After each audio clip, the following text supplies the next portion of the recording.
Your safety is of the foremost importance to the MTA. Therefore, we ask that you listen and adhere to the following instructions. If you witness an emergency, notify emergency personnel in the room and call 911 immediately. Please follow any audible instructions provided through the public address system or visually on screens in the event of an emergency. If an alarm sounds, wait for a public address announcement and follow instructions. If told to go to another floor or to evacuate the building, leave all unessential items behind and use stairwell A just across the main hallway or stairwell B down the hallway past the elevators. If you have a mobility disability or cannot self-evacuate, please proceed to stairwell D or E for assistance by MTA staff or emergency personnel. An automated external defibrillator, AED, for use by trained personnel is in the main hallway just past the elevators. If you need assistance during an evacuation, please tell an MTA staff member or emergency personnel. Thank you and have a safe day.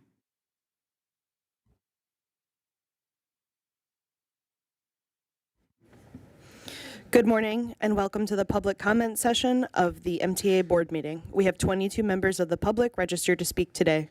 As a reminder, we ask that all public speakers adhere to the MTA's rules of conduct and decorum. Public comments must pertain to the specific items on today's meeting agenda. I would also like to remind our public speakers that in the interest of time and fairness to all speakers, we limit everyone to 2 minutes. Please be aware that there will be a warning beep to remind you that we have 30 seconds to conclude your remarks. Our first speaker will be Jean Ryan, followed by Chris Greif.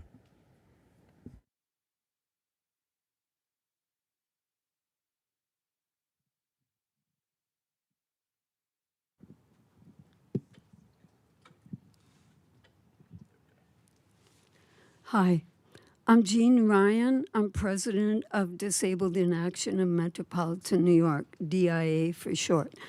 I'd like to talk about express buses, one of my favorite topics because I use them. The drivers during the day generally know how to use the lift and move the seats, but sometimes they forget because it's so complicated. And if I didn't know to remind them of something, then they might think that the lift was broken, and it's not.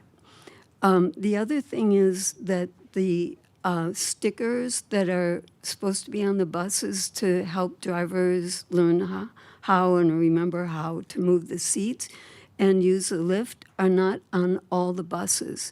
It's not that big a deal to put them on all the buses. I suggest that you ask interns, summer interns, to do that project. They could just make a spreadsheet of the buses that have them and get them on all the buses. Thank you. Our next speaker is Chris Greif, followed by Lisa Daglin. Good morning, everyone. Christopher D. Greif. Yes, sir. Good morning. As we are coming up to next month, Disability Pride Month, and we do want to appreciate every year, but I do want to say that even this month when we had the parade of trains, I do want to thank our MTA police and NYPD and every law enforcement because the kids were happy. I am happy. The people, young kids with disabilities were happy. Because it wasn't just safety, they were having a good time and learning the history and learning safety also. And you know what? A lot of people say, oh, there weren't enough cops. They were there, and I was there.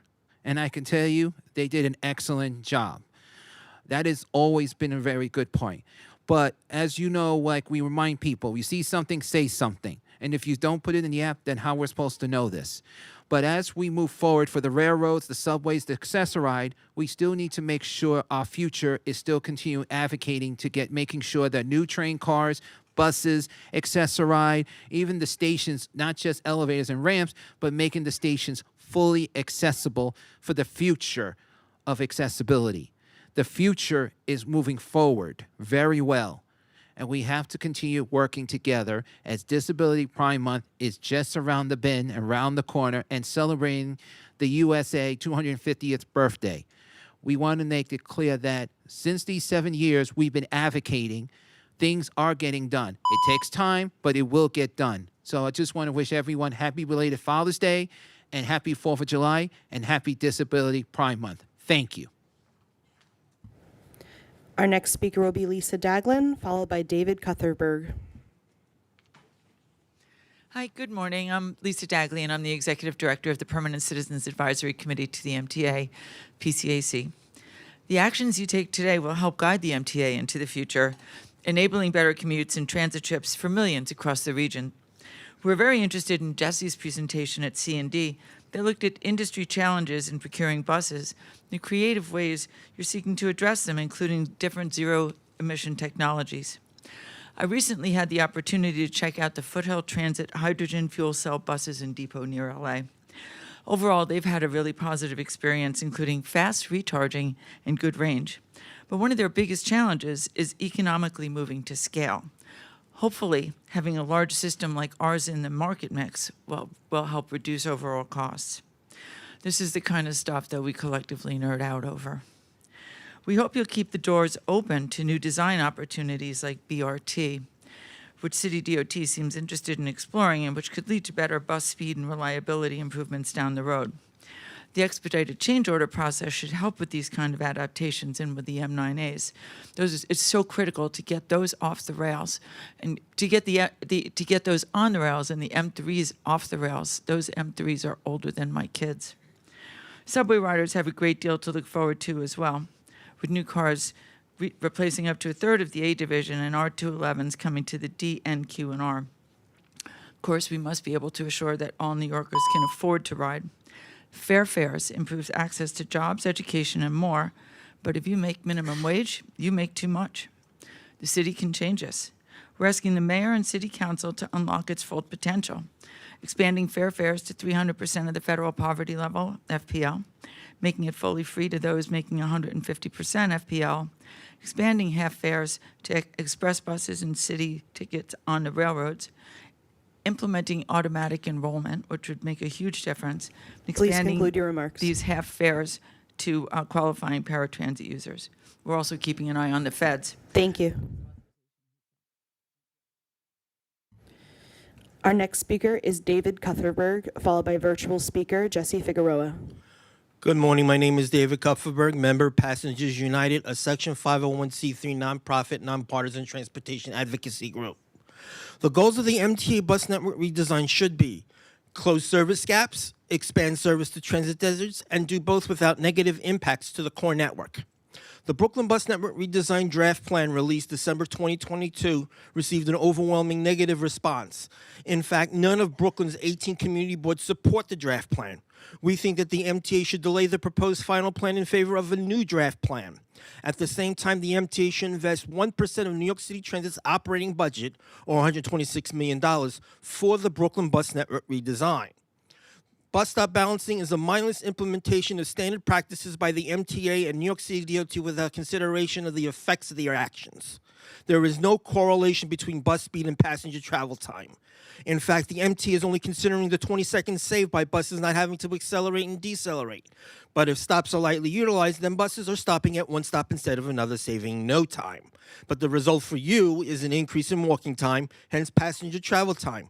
This also significantly increases the chance of a misconnection. For infrequent service, a misconnection could also discourage bus usage. But the MTA keeps repeating that buses are too slow. The average bus speed in Brooklyn is 7.1 miles per hour, yet cars average only 9 to 10 miles per hour on city streets. Buses make many more stops and have to wait for passengers. It stands to reason that buses would be slightly slower than cars. Therefore, the notion that buses are too slow is a myth. Go to www.passengersunited.org for our counter-proposal of the MTA Brooklyn Bus Network redesign and details on how to sign our petition against bus stop balancing. Thank you. Our next speaker will be virtual speaker Jesse Figueroa, followed by virtual speaker Lindsay Dobbin. Good morning, From Puerto Rico, my name is Jesse Figueroa, U.S. Army veteran and accessibility transportation advocate. Happy belated Father's Day, especially my father who passed away 3 weeks ago. I appreciate the condolences you have shared. I also like to say happy belated birthday to Jason Anthony and to MTA Chief Accessibility Officer Camila Royal. Feliz cumpleaños a ustedes. As we begin the summer season, I'd like to recognize the board's continued commitment to service, reliability, accessibility, progress, and support for the frontline workforce that keeps the system moving.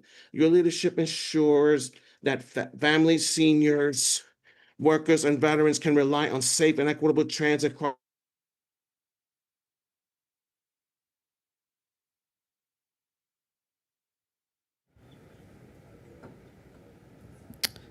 We'll move on to the next speaker, virtual speaker Lindsay Dobbin, followed by Deborah Greif.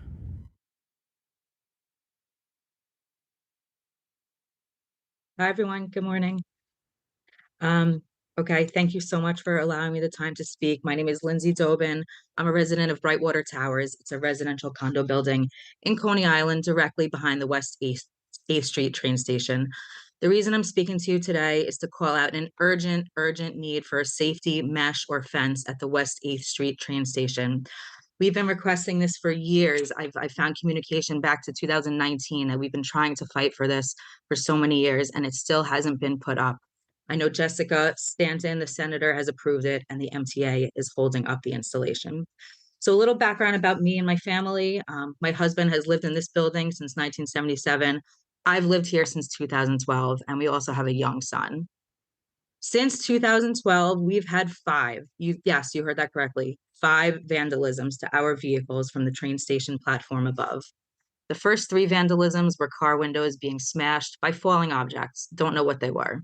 The 4th vandalism, which was 4 years ago, orange cones were thrown down from the train platform, and they hit my windshield and they hit the car next to me and caused massive damage, over $5,000 to my car alone. And then fast forward to last week, June 15th, around 5 p.m., we were the victims again of vandalism from the train station.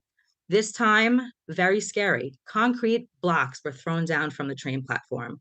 1 foot long, 18-inch long concrete blocks were thrown, launched from the train platform, hit my car, demolished my car, my windshield, my hood, my roof, my side view mirror, knocked off.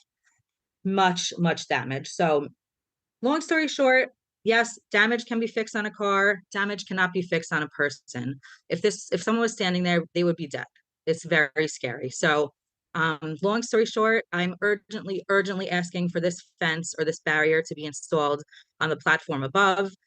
Doesn't have to be fancy, doesn't have to be expensive. It just has to be something Please to keep conclude us your safe. remarks. Thank you. I know many of my neighbors feel the same. Thank you so much for your time. Our next speaker will be Deborah Greif, followed by virtual speaker William Gotti. Good morning, everyone. Belated Happy Father's Day. I first am going to do my first issue I have is over on the Long Island Railroad for Jamaica. This is the issue. When I come in from Atlantic Avenue, we're on the platform that's all the way over. Actually, you could say it's near the air train, except there's only one elevator. So if that elevator's out, I'm going to have a problem to get over to try to connect to another train. We also have trouble connecting because it does take time for the Long Island Cares. They're doing a great job to get me upstairs to try to get over. Because unlike being at the other stations where at times they can tell the conductor on both trains, leave your doors open, and they escort me through the train, which speeds up so I can make my trains if I want to go out to either Montauk Point or if I want to go to the North Shore, but wherever I want to go to connect, it makes it very hard. So I'd appreciate if we can rechange and fix it so that 1, there's a second elevator, but 2, make sure that I and other people who use mobility devices can get over to the next platforms so we can make our connections. I don't feel like sitting there for an hour or more because I missed my connection by a minute. Very frustrating. Now I want to give a big thank you. Sheepshead Bay elevators, thank God. They're there. They're wonderful. Why am I so happy? Because Sheepshead Bay Road is like Broadway. It cuts across. So instead of being tacked on the buses I can walk home. It's 5 blocks, and I appreciate it. So thank you so much for having an accessible elevator on both sides, and the station is so much easier to get on and off. Thank you. Our next speaker will be virtual speaker Miriam Fisher, followed by virtual speaker Angela Krevichenko.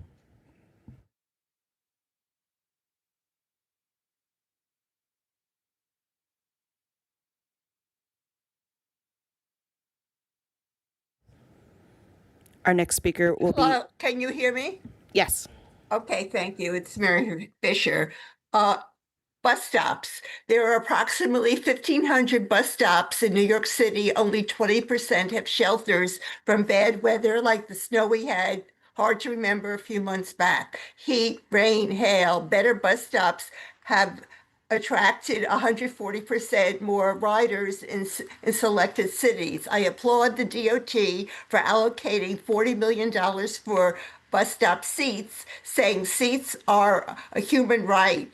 Both seats and shelters are needed by people with disabilities, seniors, kids, pregnant women. We all need better seats at bus stops. I wanted to also talk about elevator outages. We need announcements of subway elevator outages on the loudspeakers, on the trains, on the platforms, on digital displays. Riders with disabilities get stranded for hours, can't get to work, appointments, need to call emergency medical services, a bad use of EMS, which should be used not for riders stranded, but for people with strokes and heart attacks. Please keep this in mind that riders with disabilities get stranded when there are outages that they aren't prepared for, unlike people with mobility, with mobility ability and who can make alternate arrangements. Thank you for listening. Our next speaker will be Angela Krevichenko, followed by Iris Kelly.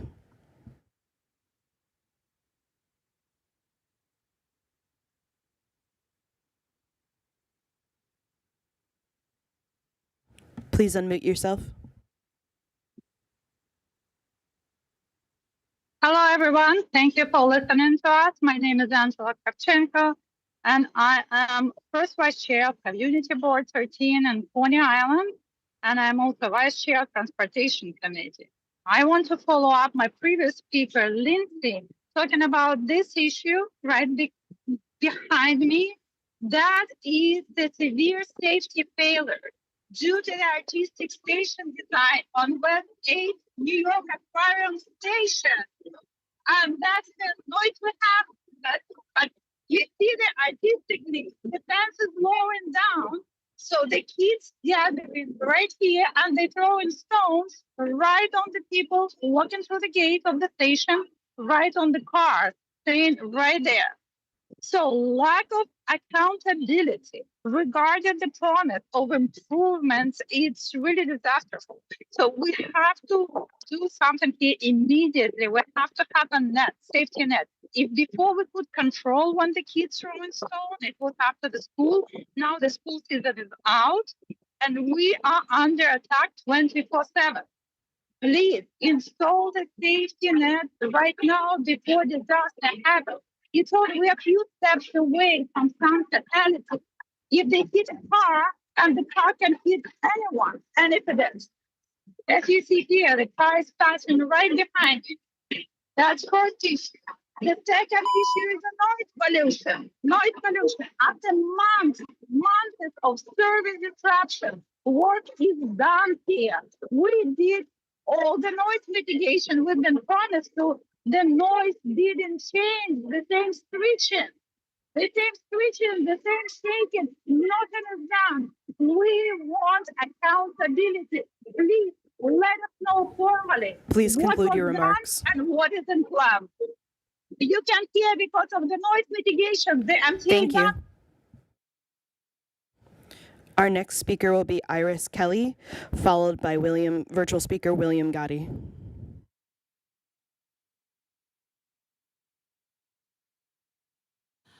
Yes, regards to the railroad, I do not like your nighttime train connections coming from Long Island, Penn Station trains going to Brooklyn. On the weekends, it's great. If train comes in 4 after, and you have until 1/4 after to make your connection. But on the weeknight, different story. Then 4 after, we have until 9 after to get a connection. And you have a bad effect when your train is late pulling in to Jamaica Station.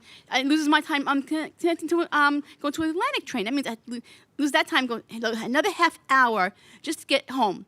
That shouldn't be, because then I have to wait, change trains again for Sussex, everything else. But that's not right. You should make it a 1/4 after, like everything else other nights, because then you give us at least 6 minutes difference if your train comes in late to Jamaica and have enough time to Atlantic. And the other thing for that is that why did you take away the 10-trip ticket? That was very handy, made it accessible for people with dealing with the phone, how to get to make the tickets. It was so easy. But now you have the stupid thing about, you ride 10 tickets, you get 1 free. You come very close, you never get that close to that ticket. One day, next day you have it, next day it's gone. Then now in terms of the Long Island Assessor Ride for the on-demand program, they need to have more for everybody. And then for the ticket, $40 worth, don't have to be every month. Have it where you're down to your last trip, that time you use it, then replenish it back in another $40 thereafter. Every time you use a certain amount. Because not everybody needs the same amount of trips every month. Some might need it for hearing different problems. Like, say if I'm going somewhere, somebody invited me at the last minute. I can't do it because I had to go 2 days before to book something. And even if I'm off, get off early in the office, and I need to get home, I can't wait for another test like my original time was. Things change. You should make it much easier for people. Thank you. Our next speaker will be virtual speaker William Gotti, followed by virtual speaker Norm Miller.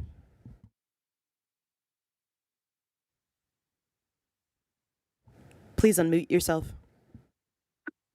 Okay, good morning. Thank you so much for giving us this opportunity to express ourselves and to reach out to the board. I'm on the Board of Cures. I'm also on the board of the Richmond Hill Historical Society and on the Community Board 9 as a public member.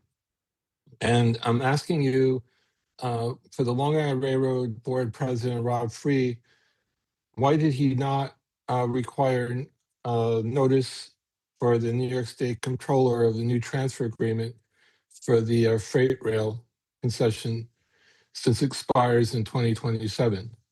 There's a vulnerable population along the line that, previous speakers spoke about, rock throwing and all kinds of other things. In our neighborhood, there's a freight line that comes by pretty much 24 hours a day, and is creating noise pollution and other kinds of pollution as well. So we're asking the board to look at the New York Atlantic Railway and business associates and find ways to enforce the lease agreement so that there's no corner cutting. Also, the Long Island Railroad supervision and enforcement are non-existent today in the transfer agreement.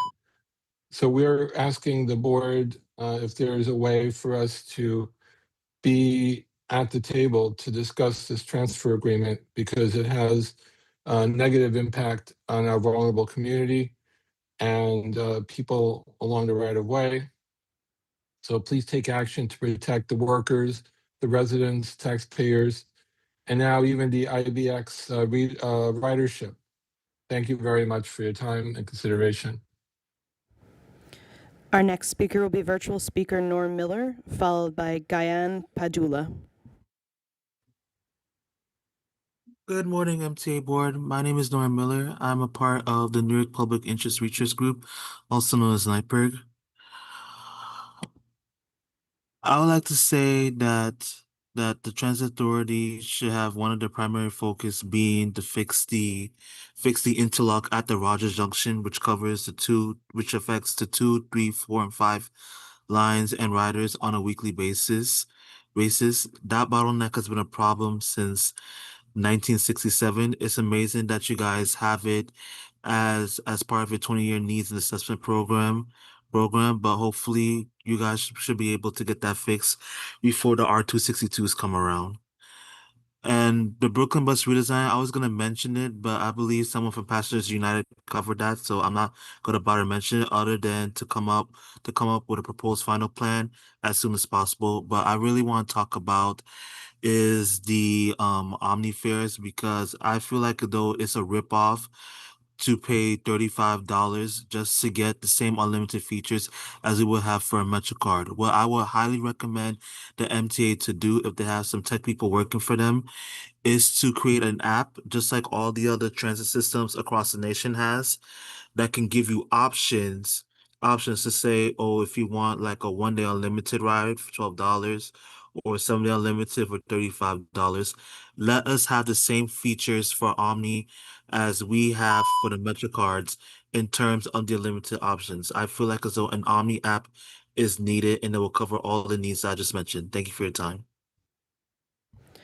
Our next speaker will be John Padula, followed by Abraham Zimmerman. It's right here. Thank you. Yeah, let's do it this way.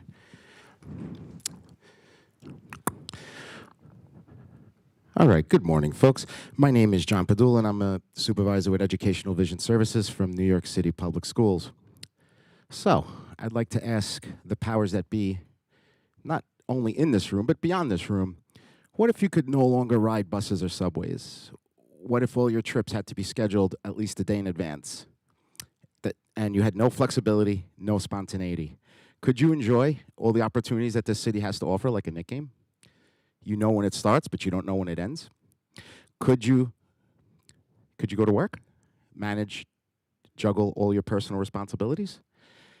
You know, this is the reality of thousands, tens of thousands of people that have to use Access-a-Ride.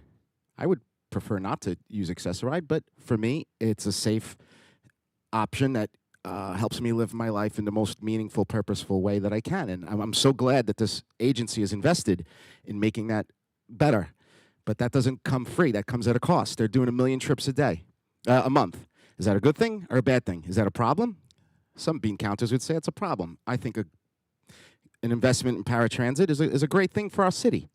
So I have to ask our state and our city leaders, if you were suddenly confronted with a disability that stripped you of your ability to travel, what would you do? How would you live?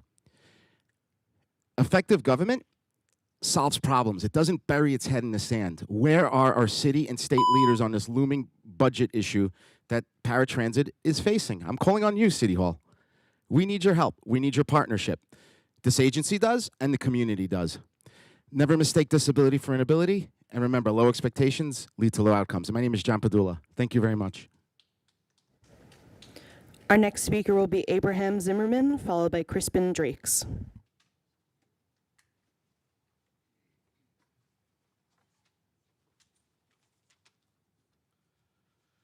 Good morning, dear board members. My name is Rabbi Abraham Zimmerman. I'm a member of a Central Rabbinical Congress, who in turn represents tens of thousands of Orthodox Jews living in the city. First of all, I want to thank the MTA for providing a great service to our city. However, we have one grave concern that hurts and pains us terribly. That's the ads that you have on the front and the side of the buses. One ad, for example, is Museum of Sex, and other sexual attracting ads. We try to raise our children and grandchildren and shield them for anything that attracts them to sex. While MTA should do whatever they can to raise revenue, it shouldn't do so in a way that hurts and offends so many youngsters and parents. Orthodox Jews are forbidden to willingly look at ads and images that attracts them to sex. We are very hurt and upset when such ads are thrown and forced in front of our faces. We plead and we beg with you, please, please, don't put such ads that offend and hurt thousands of law-abiding citizens. None of you, ladies and gentlemen, would want your children or grandchildren to be exposed to something that you consider indecent by your standards. So please, respect the religious beliefs of others and don't force these ads upon us. There's constantly signs. When you see something, Please conclude your remarks. see something, say something. We say, please, we don't want to see. Thank you. Our next speaker will be Crispin Drakes, followed by Lauren Scandeville. Morning. Morning. My name is Crispin Drakes. I am an MTA car inspector for 20 years and also a United States Army veteran. I've also been a member for TW Local 100 for just as long. My union represents thousands of members who operate and maintain New York City subway cars. We're glad the MTA honored the call for fair wages from our brothers and sisters at the Long Island Railroad. The outcome of last month's strike highlights why unions matter. Unions allow workers to unite their voices over common concerns and work with their employer to reach an agreement that often meets both sides' needs. No doubt the riding public also benefits from an agency using so much union labor. Unfortunately, not every worker connected to MTA has guaranteed fair wages or a voice on the job. TW has repeatedly come to these MTA board meetings to raise concerns about working conditions at a major rail car manufacturer that is currently fulfilling 2 contracts with the MTA. We have also offered a solution to curb the behavior of bad corporate actors bidding for government contracts. A good job policy known as the U.S. Employment Plan. This policy has been adopted by transit agencies in Los Angeles and Chicago, and it ensures bidders on major public contracts commit and are held accountable to provide fair wages, benefit, and training to their workers.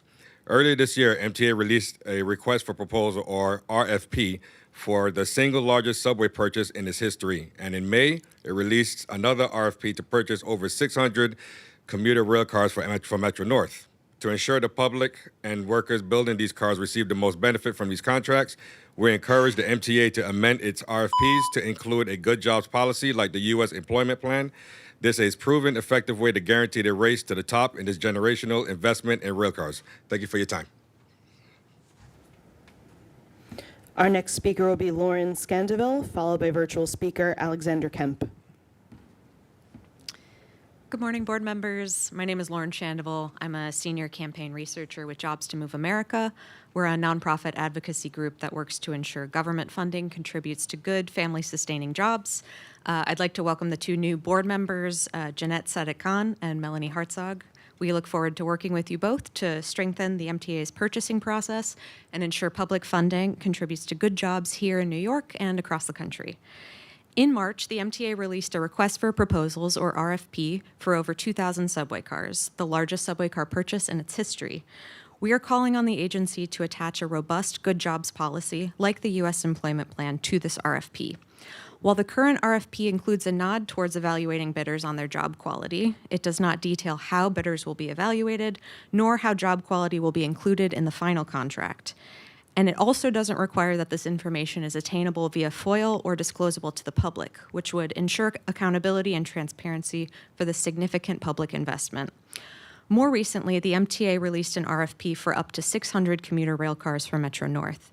As the MTA continues to invest its historic $68 billion capital program funds towards railcars, future contracts should also have a good jobs policy with a clear evaluation, implementation, and disclosure process. This is an enormous opportunity, not only to ensure a 21st century transit experience for millions of riders, but also to turn this public investment into good jobs for New Yorkers. Thank you for your time. Our next speaker will be virtual speaker Alexander Kemp, followed by Rita Friedman. Good morning. My name is Alexander Kemp. I am the Administrative Vice President of TW Local 100. A week ago or 2 weeks ago, a passenger was murdered on a New York City bus. A week before that, someone was stabbed. The week before that, there was a shooting that the outside of the bus was shot up and someone was shot inside of it. There seems to be a higher concentration of these violent attacks taking places on buses in more recent times, and there's been very little response from the MTA, from the president of the MTA, from Jan Oliba, or for anyone actually caring about the riding public and the people that you represent, your employees. We, the union, have acknowledged this problem. We have presented these problems to you habitually. And now, currently, there are buses being ordered, and we are demanding, not asking, demanding that those buses come with bulletproof partitions. There can be no longer a conversation about whether or not there is a need for it. The need has been proven. There is a dead body on a New York City bus. If you do not believe that that warrants an expedited approach to safety that you control, that you have the budget for, that you have the money to address, this can no longer go in silence. We've presented these issues to you. There were 300 buses ordered. Those 300 buses must come with full enclosures that are bulletproof to protect your workforce. And you also need to use the money from the state budget that was given for excess police presence to be utilized in buses as well as trains. Have a wonderful summer. And I agree with the gentleman about the sex on the bus. It needs to be taken off. It's extremely offensive to children.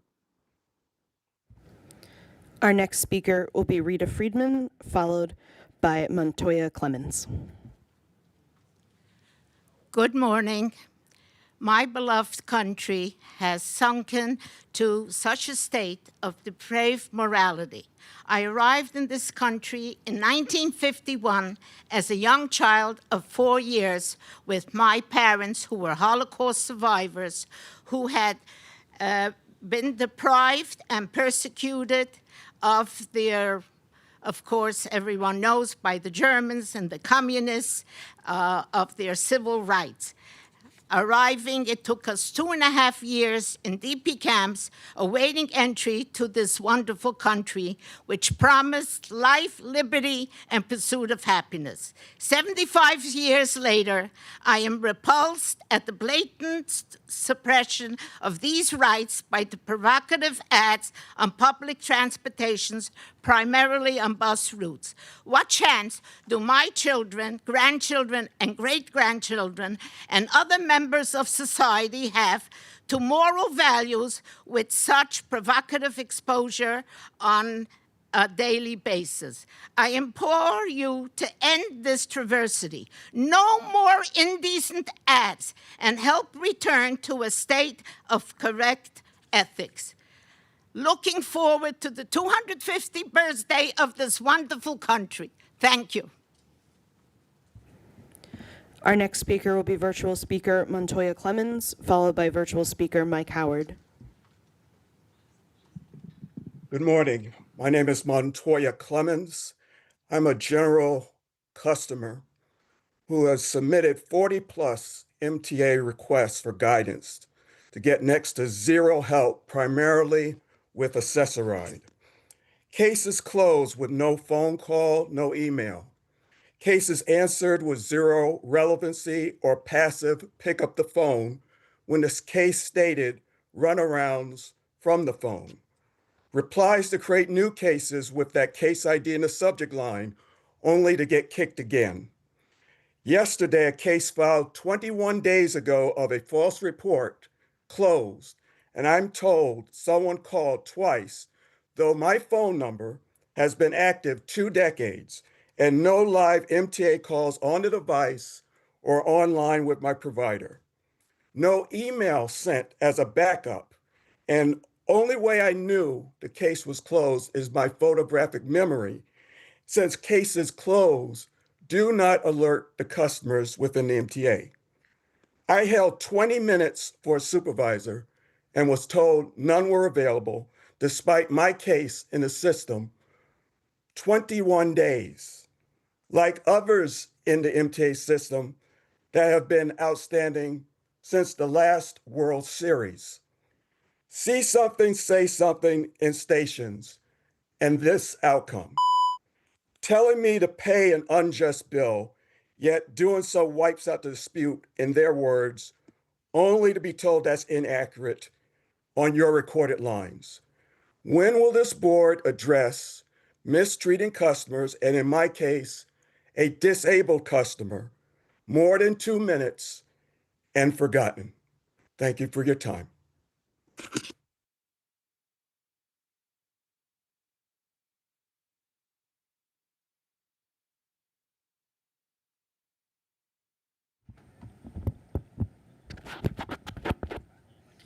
Our next speaker will be virtual speaker Mike Howard, followed by Wei Wong. Good morning. Can anyone hear me? Yes. How y'all doing?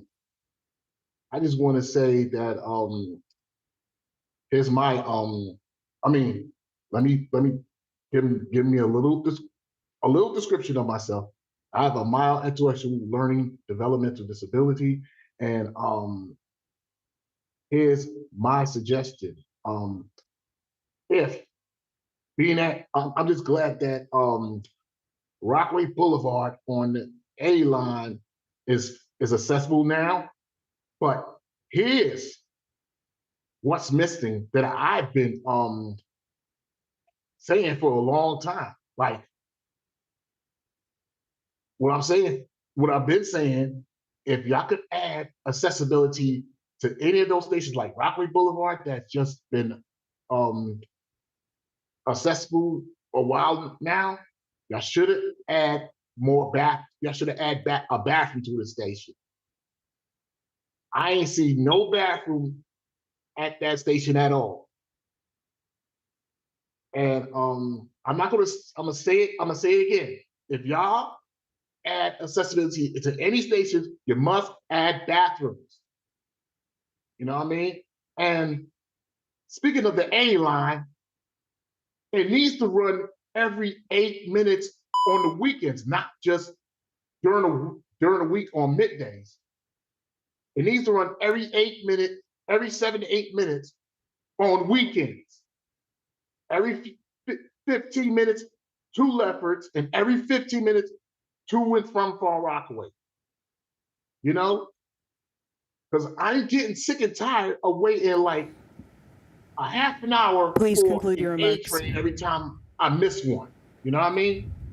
Thank you for your time.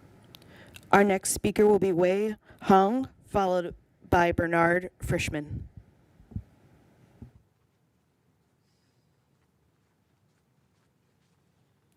Hi, I am a student from one of Queens high schools. I'm here to talk about some concerns I have about student OmniCards. The OmniCards we received previous year do not work on the first day of school. They expire at August 31st.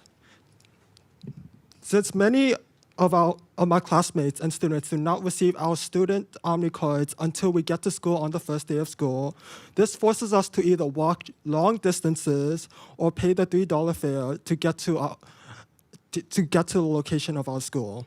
This harms students who do not have other commute options, creating travel problems to get to school. Please ensure that these OmniCards are at least extended to the first week of school so that we can use them to get to school. In addition, some of my classmates do not get student OmniCards because they live too close to the school or take the yellow school buses. This creates a disparity among students as these OmniCards are the lifeline to get to our jobs, internships, and our extracurriculars. Please do not just give these OmniCards to a select few students and give them to everybody because we all need it to commute, because we all need to travel to places, not just to school. Thank you. Our next speaker will be Bernard Frischman, followed by virtual speaker Lolita D. Vilova.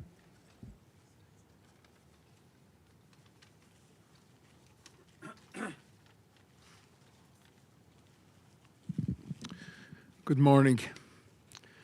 I'm here to express my strong opposition to the proliferation of the Museum of Sex ads on the front of city buses.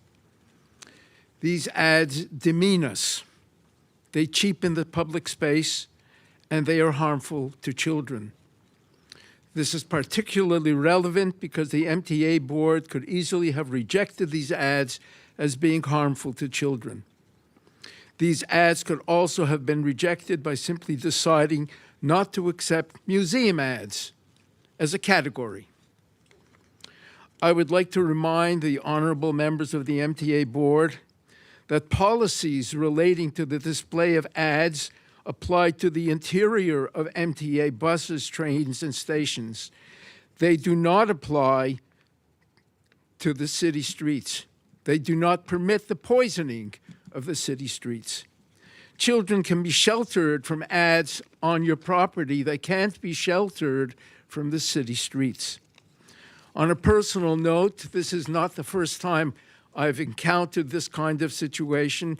Many decades ago, I was chairman of the Commission on Legislation of Agudath Israel of America, and we had situations of this kind, and we found that there was sometimes differing views, but good faith. I hope that this kind of attitude can be replicated now. Our next speaker will be virtual speaker Lolita Di Viola, followed by our final speaker, Michael Ring.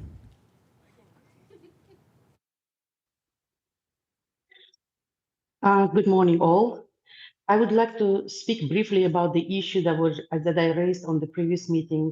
This is about safety on the platform at the West 8 station in Brooklyn, where juveniles are targeting people and cars below the station. As it was already mentioned, the station barrier is too low, and this causes safety concerns. With help of local politicians, we met with MTA officials this April, and later were informed that protective barriers will be built. We are waiting since April for the project to begin. The transit police helps despite the lack of their resources. They patrolling the station, but a lot of new incidents happen in the interim, damaging people's property and endangering people's life.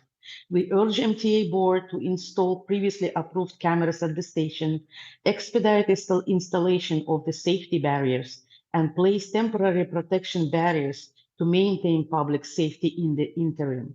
We hope that MTA board will take an action to protect our community. Thank you so much. I appreciate your time and efforts. Our final speaker will be Michael Ring. Good morning. My name is Michael Ring. If anyone needs a verbal description of my appearance, I'm a 63-year-old white guy. Wear eyeglasses. I really need a shave today. And I'm wearing a vintage Brad Lander t-shirt. I'm speaking on behalf of Disabled in Action of Greater New York. I'm vice president. I'm also chair of the Accessible Transit Advisory Committee that meets here in this building. I'm also coordinator of a Facebook group called Accessoride Complaints. I want to talk about the surveys that are sent out, the customer satisfaction surveys. They're showing a slight increase in satisfaction among Accessoride users. The science on that is kind of fuzzy, this selection of who fills out the surveys. But in my various roles, I receive a lot of feedback about Accessoride. And the feedback always has two words in it: broker services.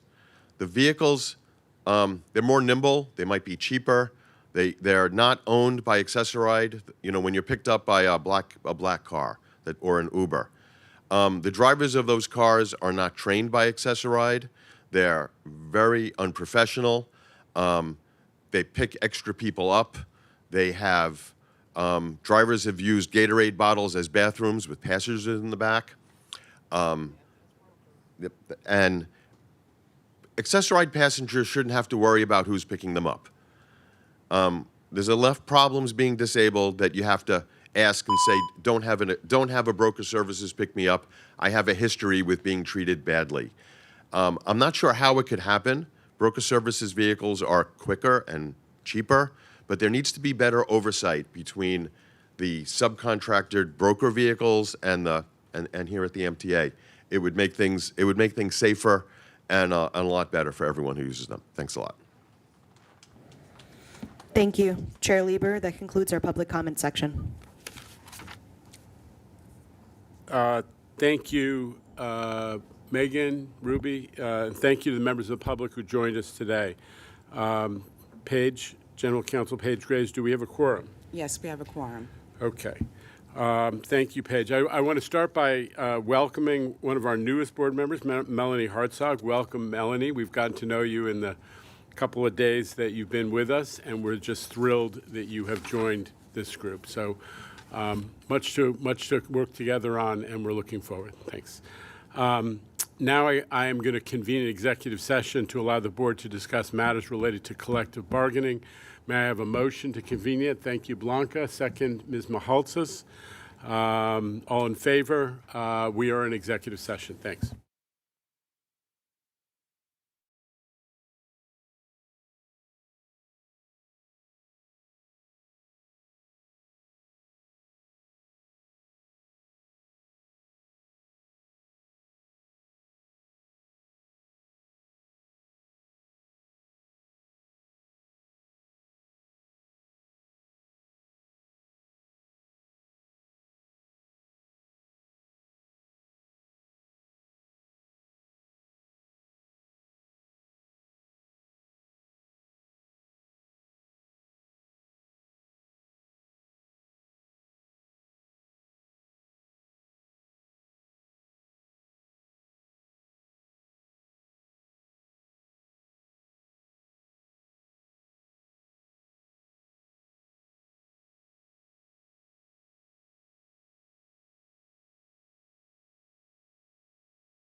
Resuming public session. While in executive session, the board discussed and voted affirmatively on labor agreements between the MTA and various labor unions. Not to be coy, it's the labor agreements coming out of the Long Island Railroad strike that we covered. So, as I said, the board voted to approve those agreements, which have previously been ratified by those 5 unions, an important milestone. I have Mr. Zuckerman wanting to be recognized. I just wonder, Mr. Chair, if it'd be helpful if you, there's been numbers reported for some time about what was agreed to, and maybe given that we've ratified the agreement and voted on it as a board, maybe it'd be worthwhile to just talk about the true economic impact about what and how you landed on that concession for union, please. Thank you. It's pretty straightforward, which is that while there was, as was reported, an agreement on the 4th year, which was outside the previous pattern, there was agreement on the 4th year as a 4.5 general wage increase, GWI. There were also in the agreement offsets that brought the true cost to the MTA down 0.7 of a point, and those were it was important from our standpoint to accomplish that because obviously that was what allowed us to fit it in the MTA's financial plan. So thank you for that. So you've got a sub 4% is what you... Yes, okay. Yes, well under 4%. Okay, I'm going to, because I need to stretch my...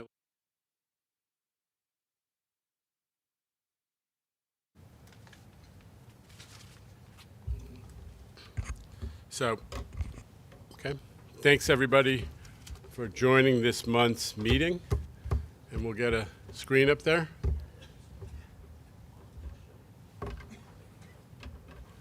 Okay.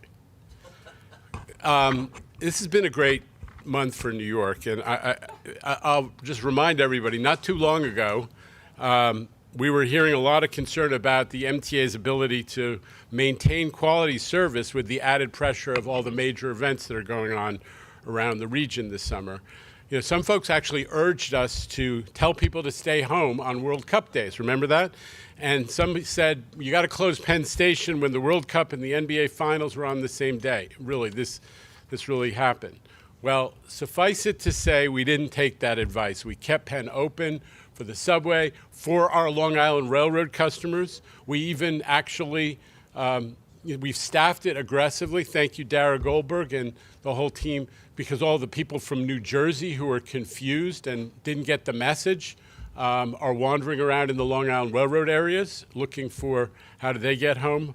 We've been key to maintaining service in that key part of our regional system. And on that Saturday, when Knicks Game 5 was on and Brazil was playing Morocco out in New York, New Jersey Stadium, as it's called, subway ridership well in excess of 3 million people. Like way, way more than a normal Saturday, and it all went smoothly. And don't forget, as our friend Demetrius told us on Monday, after the Knicks won that night, the subway carried more people overnight than it normally does on New Year's Eve. And then last Thursday, when the champs paraded through the Canyon of Heroes, we broke ridership records on both commuter railroads. We would have broken it on the subways, but there were a lot of fare gates that were open, as everybody saw. But Long Island Railroad, almost 370,000 riders, the highest weekday total since COVID by a lot, and well over the pre-pandemic benchmark from June 2019. Saturday and Sunday following the Knicks championship, also new records. Same deal on Metro North. Thursday was the first day over 300,000 on Metro North since COVID, and well north of that pre-pandemic benchmark. Incredible stuff. And we've also taken thousands and thousands of people, it hasn't been as noticed, to all the watch parties around the city while the World Cup has been going on, along with the usual jumble of Yankee and Mets games, with the PGA U.S. Open out in Shinnecock. Brother Rob and the Long Island Railroad team have carried thousands and thousands of people out there as well. And it has been a great time to be a New Yorker, and the MTA is in the middle of it all, And we are defying expectations, as this MTA has done again and again, and we're having a lot of fun doing it. So let's keep it going. But what I want to talk about today is what makes it possible for us to excel, which is really increased efficiency. We're on the other side of the state budget, which had some wins, which I'll talk about, and some losses for the MTA. We came through the Long Island Railroad strike, which is all about trying to address the legitimate requests for wage increases in a way that allows service to continue to grow and improve. And the July financial plan is coming up for this board's review at the next board meeting. So it's time we talk about efficiency. For the past 5 years, the defining mission of this board has been to preserve and rebuild mass transit so the New York region could recover from COVID, and we have. New York went from being one of the weaker return-to-work cities in the country to being among the most dynamic on all of the standards: more foot traffic, revived culture and nightlife, and a surging, nation-leading commercial real estate market. If people weren't coming back to the office, companies would not be paying top dollar to move into new space, and that is part of the MTA's tremendous contribution. None of this could have happened without this board's decision to double down, to reject calls to cut service like Philly and Chicago and Dallas and the Bay Area have all been forced to do. Here, we added frequency on 11 subway lines. We increased commuter railroad service on the Long Island by 40%. We created super express services on many Metro North lines where people are coming to the city faster than they have ever done before, and all the while embracing affordability initiatives like City Ticket and Fair Fares. But the hardest part of this mission that we have been pursuing under all of your leadership has been restoring the MTA's fiscal stability. For many years, the MTA actually had the highest fare box recovery ratio in the land. Oh boy, oh boy. Okay. Okay. We had the highest fare box recovery ratio in the country, and fares and tolls accounted for more than 50% of our cost structure. That model worked well for quite a long time. It made the MTA seem more business-like than most of our peers in the transit industry nationwide. But COVID blew it up. COVID made it non-viable when fares and other revenues collapsed. We needed help from Albany to regain our financial footing, but we had a credibility problem. Deserved or not, the MTA had a reputation for inefficiency, for busted budgets, and going back many years before all of you, for some questionable accounting. We needed to put that reputation behind us so that the governor could come to the rescue, and she did. But we also needed the support of the business community who wanted great transit to get people back to work.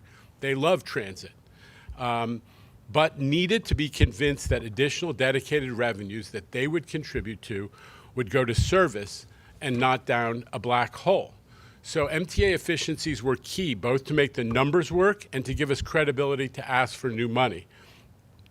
So beginning at the outset of the dialogue in Albany a couple of years ago, we proposed that we would achieve $400 million in efficiencies, that we would take responsibility for 20 to 25% of the total budget gap. Now, that's a pretty incredible thing when you compare it to the way that other branches of government are dealing with budget gaps. We took on responsibility to solve the problem to a great extent. I'm very proud of that. And we delivered. In the years since, we've gone well beyond that $400 million benchmark. This year, we're on track to hit $600 million in annual savings. We've been ratcheting it up, and my friends sitting over there who are run the operating agencies know that they have to and will hit certain levels that have been allocated to them on figuring out how to become more efficient, and they always do. But the number is going to go up to $750 million in the next 2 years. So how do we do it? As you've heard in some of these meetings before, the first phase of our cost savings program found the money through a wide range of improvements, not just by cutting out unnecessary software licenses, some of the low-hanging fruit, and taking away underutilized iPads, though the folks at Strategic Initiatives did actually confiscate my iPad. But you're going to hear more today about what's being done now. You're going to hear from Deputy Chief of Management and Budget, Jake Luce, about the latest efforts to cut costs and increase productivity. I don't want to steal his thunder, but there are a few examples on the screen, and many of them have to do with leveraging technology to bring this agency into the 21st century. The point is that we're doing our part and then some. And thanks to these efforts and to the increased funding we got from the state, thanks to Governor Hochul, with the support of the business community, we've been spending less in real terms than we did before COVID, despite running a ton more service, I keep saying that, and also accounting for the cost of that brand new 700,000 square foot terminal that we operate for the Long Island Railroad in the basement of Grand Central. We call it Grand Central Madison. But we're not likely to be out of the woods anytime soon. No one here needs to be told that inflation continues to drive costs for everybody. The MTA is no different. You see on the screen what's happening to our insurance and our legal claims expenses. You see what's happening to health benefits. These are, huge costs that are well in excess even of our labor cost inflation. And this is why I'm so passionate about finding more ways to save. Developments in Albany, we all know, sometimes increase our costs. Some of those bills, we were talking about it before, with mandated additional training or other edicts from Albany actually hit our budget. But this year provided an important counterexample, which was the insurance reforms that Governor Hochul championed and pushed through. These changes work to reduce the cost of insurance for all car owners, whether they're individuals or businesses, but they're also going to cut down on the opportunities for the billboard lawyers, the torts bar as they're called, to treat the MTA as a piggy bank and to always look for an MTA bus within a half a mile whenever there's a car accident if they can pin responsibility on us and hit the jackpot with a windfall. This could be huge since tort claims, as I showed on the prior slide, and the cost of the insurance that necessary to defend them have been among the fastest growing parts of the MTA budget. Now, next year, we're going to be looking for more help from Albany to deal with the rising cost of toll evasion. There's a bill that we have developed with key legislators that goes after drivers who owe us thousands of dollars in unpaid tolls, sometimes $10,000, $20,000, $30,000, $40,000, $50,000, and tolls which we have no ability right now legally to collect. And and even when we impound cars, people are still permitted to come and re-register the car under their spouse's name or somebody else's name, and then just to take the car back. So even when we invalidate registration because of this excessive, what we call a persistent toll violators, people can find loopholes, and we're trying to address those. There's a bill in Albany that didn't make it through this year, but we very much hope that next year we're going to get those powers. Listen, in today's political and fiscal environment, which is pretty volatile, the MTA has to stay the course financially in order to deliver on our core goal, which is more and better service for our riders. We are not, somebody correct me if I say it wrong, we're not a jobs agency, we're a service agency, and we have to make sure that we are positioned to deliver service more and better every day. In the near term, solutions are not coming from Washington. And that's not just because the feds have exploded the deficit. MTA carries more than 40% of mass transit riders nationwide, but receives only 17% of federal funding. And yet, the current administration continues to look for new ways to mess with our share. Even convincing them to deliver the funding that they've already pledged to us has been a challenge, and we've had to take them to court over it, and we've won. But all that drama just underscores the key point, which, at least for now, Washington is not coming to riders' rescue. And there are plenty of other folks right here at home who benefit from the old status quo, who oppose modernization at all costs, who cling to the 19th century work rules that serve no purpose other than to soak the riders, the taxpayers, financially in favor of a few lucky folks who are the overtime hogs. The folks who tell New Yorkers with a straight face that they have to choose between quality service, efficiency, and 21st century transit management. We reject that choice. This MTA is embracing innovation, embracing new ideas, embracing technology, embracing new solutions, and we're going to have to continue to do so. We're going to defy expectations, and we're always going to have fun while we're doing it. So with that, let me turn it over to Jake Luce for that presentation on some of the current efficiency efforts. Thank you. Thank you, Chair Lieber. Good morning, members of the board. So my name's Jake Luce. I'm the Deputy Chief at MTA Finance, responsible for the Office of Management and Budget. OMB's role at MTA is not just estimating what our revenues and expenses are likely to be. We also help shape those outcomes. And a cornerstone of that effort is the MTA's Operating Efficiencies Program. I'm proud to share with you today why this program is critical to the MTA's success at a challenging time financially for the transit industry. And I'm also looking forward to shining a spotlight on good work taking place across the MTA under the direction of the leaders around this table.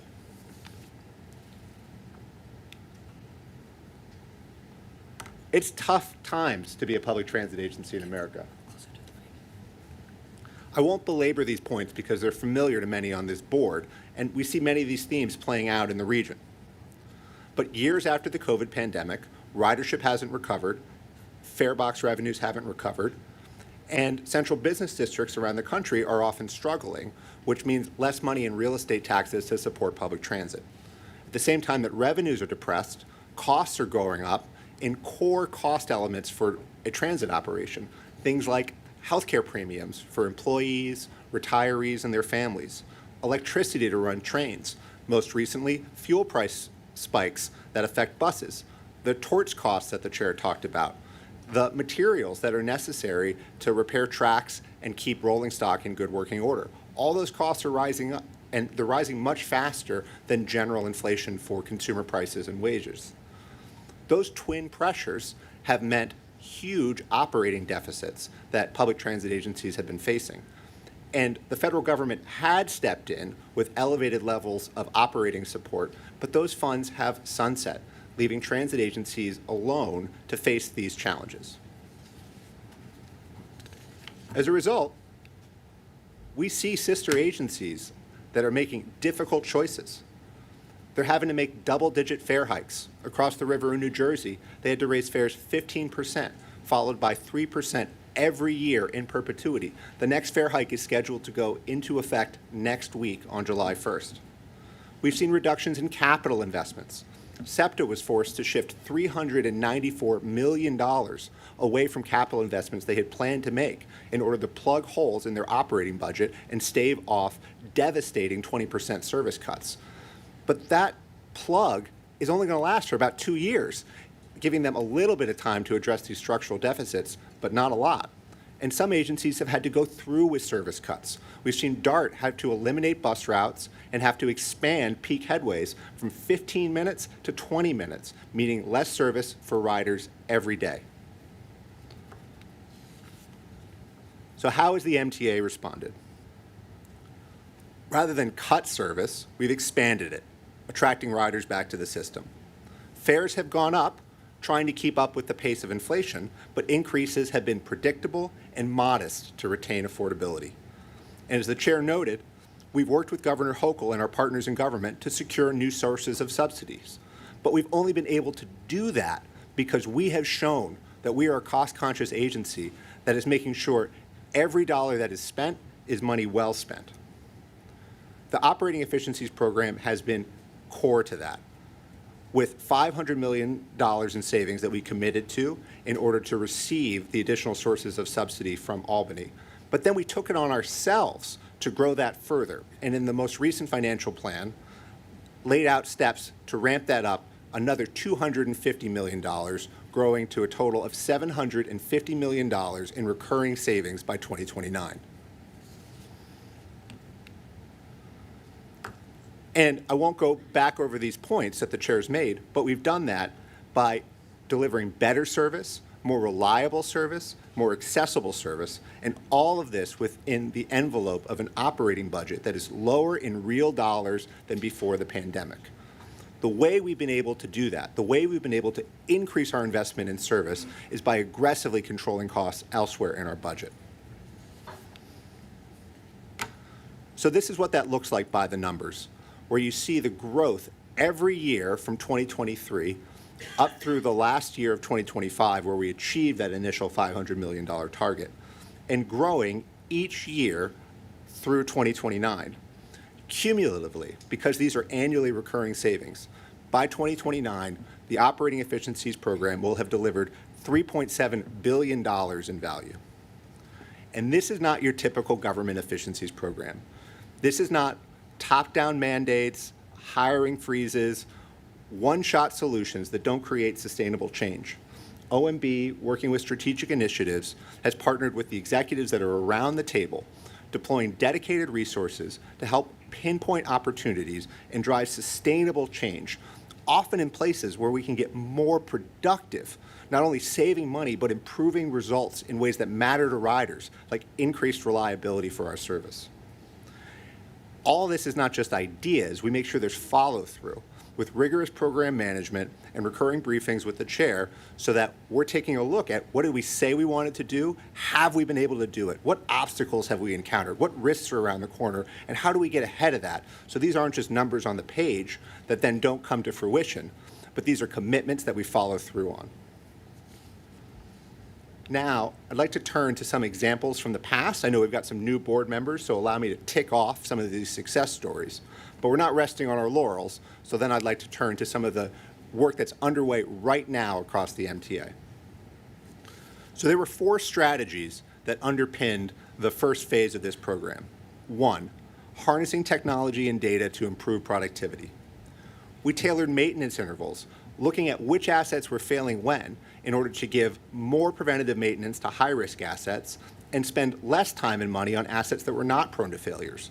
We were able to reduce costs and improve reliability. We've right-sized the emergency response capacity when there is an issue to make sure we get service back up and running as quickly as possible, and we've optimized scheduling and onboard staffing. 2, sharpening focus on cost drivers. We looked at where we had contract expenditures that we felt we could do more efficiently in-house, and we brought them in-house, creating hundreds of jobs. We improved employee availability so that every year, every employee is coming to work a few more days per year. We got a lot more work to do on that. I'll talk about that in a little bit. And as Jano mentioned, we're taking a look at all of our expenses and cutting back on things like software licenses and devices that are underutilized. 3, developing common standards and work practices. Making sure that specific tasks have clear expectations on how much time they should take to ensure we're getting adequate productivity. Regularly auditing our utility costs to make sure that those are under control, and optimizing track access to make sure that maintenance work is done as efficiently as possible. And 4th, we've made upfront investment in order to reduce operating expenses. Sometimes you got to spend money in order to save money, which is why we've invested in LED conversions, which provide better light, require less energy, and last longer. I remember the first time I stepped out of a subway car in a station that had been converted to LEDs, and I thought I'd gotten off at the wrong stop. So kudos to Demetrius and David Solomon and the team that delivered this program across hundreds of thousands of light bulbs ahead of schedule. But enough of looking back at past accomplishments. Allow me to share with you some examples of what MTA agencies have underway as we speak. At the Long Island Railroad, one focus has been on the periodic inspections of the electric fleet that occur every 92 days. These routine inspections follow routines, but those are often handed to us by car manufacturers along with the new car. So under Rob's direction, John Stoltz and the maintenance of equipment team have been painstakingly looking at these routines to figure out how do we need to tailor them for the reality of our shops? How do we need to update them when we've replaced components on the cars that they didn't come with? So some components are behind the same panel, but the routines that came from the manufacturer didn't always have those tasks performed at the same time. But it's more efficient when you open up that panel in the car to check all the components that are behind that panel. Or we've got LEDs on the rolling stock now, Those last longer, like I mentioned before, which is part of the reason we prioritized the investment in LED conversions, and then they take less time to maintain, but we had to update our maintenance schedules to reflect that fact.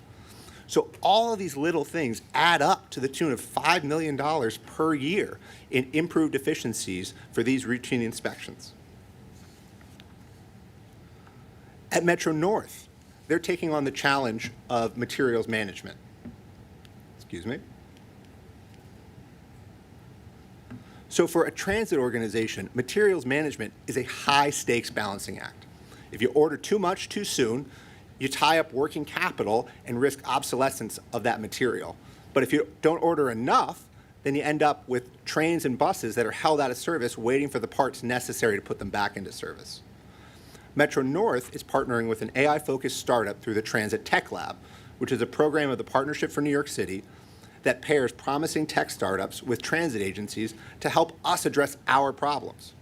This software consumes massive amounts of data across thousands of shopkeeping units, developing a custom forecast for each based on current inventory levels, past consumption patterns, and predicted lead times for replenishment. You can see an example of just one of these shopkeeping units on the screen, but this is across thousands and thousands that are part of our inventory to keep the trains running. By enabling data-driven purchasing decisions, Metro North has been able to reduce its cash budget by $1 million per year, while at the same time decreasing stockout rates by 22%. What that means is our maintenance workers have the right materials in their hands at the right time so they can do their job as productively as possible and get trains back out into service, serving riders. Big kudos to Justin, big kudos to Chad Scholes, who leads the innovation team at Metro North for this great work. And working with procurement, taking the same approach and bringing it across the MTA so that we can get better at managing this critical aspect of our business.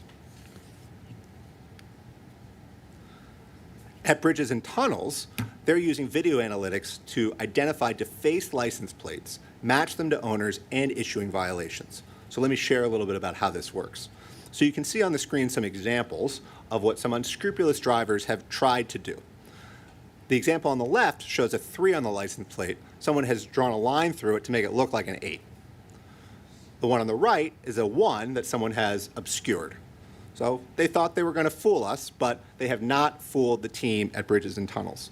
Kathy Sheridan and Sergio Reese are getting one step ahead of them using video analytics that identifies the obscured or defaced digits, then takes the non-obscured digits, works with the DMV to match those to other known license plates, and then where we see a match on the make and the model of the car, we're able to identify who owns that vehicle, send them a bill, letting them know, nice try, you owe us money, and if you keep defacing or obscuring your license plate, your registration may get suspended. Keeping water out of the subway systems is a daily challenge. The infrastructure team at Subways pumps out over 13 million gallons of water every day on a dry day. This is critical because water is not the friend of our physical infrastructure, our rails, and our electric signaling equipment. The challenge of keeping water out of our subway tunnels is a challenge that goes back to the original excavations. Unfortunately, some of our pumping systems also go back almost that far. The bottom right shows a map of the 80 miles of air lines that stretch throughout the system, and this map was hand-drawn in 1921. So we still have many of these pneumatic pumps, which were probably state-of-the-art at the time, which are helping pump water out of the system. But these pneumatic pumps are failure-prone and expensive to maintain. The good news is that now we have electric submersible pumps available, and Subways is working to replace the antiquated pneumatic systems to keep water out of the system and lower our maintenance costs with more reliable equipment. Bus is working on reducing collisions with AI-enabled cameras. This is not just a safety issue. As the chair pointed out, this is a huge cost issue because historically, even if it has not been the bus operator's fault, we have still been liable for huge settlements. So driving buses along dense and unpredictable New York streets means navigating cars, pedestrians, cyclists, delivery drivers, electric scooters, just to name a few. To reduce collisions, Sunil Nair and the bus tech team have spearheaded new technology including side sensors, driver alerts, and forward-facing cameras. Together, these identify and calculate the trajectory of objects on the street and alert the driver so they can avoid a collision. As a result, 25% fewer collisions, 43% fewer preventable collisions. But for systems designed to help bus operators, the key factor is the bus operator. 80% of our bus operators involved in this pilot report that they felt better behind the wheel armed with this technology. This was a small-scale pilot, but based on the success, Transit is looking to scale it up aggressively, not only retrofitting existing buses with this technology, but working with manufacturers so that similar technology comes standard on the new buses that we're purchasing. Finally, this is not just the operating agencies. This is an effort that is taking place across the MTA, including support from shared services departments like IT and people and procurement and finance. As the board is aware, for many years, productive employee days have been steadily eroded, with a rise in days lost to workers' compensation, sick leave, and call-outs under the Federal Family and Medical Leave Act. These programs are designed to provide flexibility and income support for people who need it, but unfortunately, sometimes they are being abused. Transit has made reversing this decades-long trend of declining availability a centerpiece of its efforts to improve efficiency and the reliability of its service. And it's made significant progress to the tune of an improvement of 4 days per employee per year. Analyzing the data on sick leave shows that it's not that every employee is showing up a little bit less. Many employees maintain stellar attendance records year in and year out, showing up to work to keep New York moving. But where we are seeing declines is in the worst attending segments of our workforce. So under the terms of some collective bargaining agreements, the bottom 30th percentile of employees are subject to home visits to confirm that when they call and say that they can't do their run, they can't do their job that day because they're homesick, we make sure they really are. So these employees, the ones who are in the bottom 30th percentile, take an average of 28 sick days annually. That's more than double the number of allowable sick days in their collective bargaining agreement. So to keep up with the challenge of protecting against waste, fraud, and abuse, there's a team of home inspectors that we need to make sure are as productive as possible. So Transit and Labor Relations have been working on improving the process for inspections and discipline. Rather than records being faxed, as they used to be historically, now inspectors get electronic records that allow them to spend less time parsing paper records and more time knocking on doors. 32% more visits are conducted each day, and because electronic data makes it easier to prioritize and plan, each visit is 25% more likely to result in a disciplinary action for someone who claimed they were homesick but weren't. There is a long way to go. Home visits are just one element in a broad effort to reverse the downward trend in employee availability that started well before the pandemic. This isn't just an issue that affects costs when we have to backfill a shift on overtime. Too often, there are bus and train trips that are canceled even though we have a vehicle ready to go because we didn't have an operator available to operate that vehicle in revenue service. That's why Transit, with support from MTA Shared Services, is determined to continue the progress they have made improving employee availability. Thank you for providing the chance to celebrate some of these successes.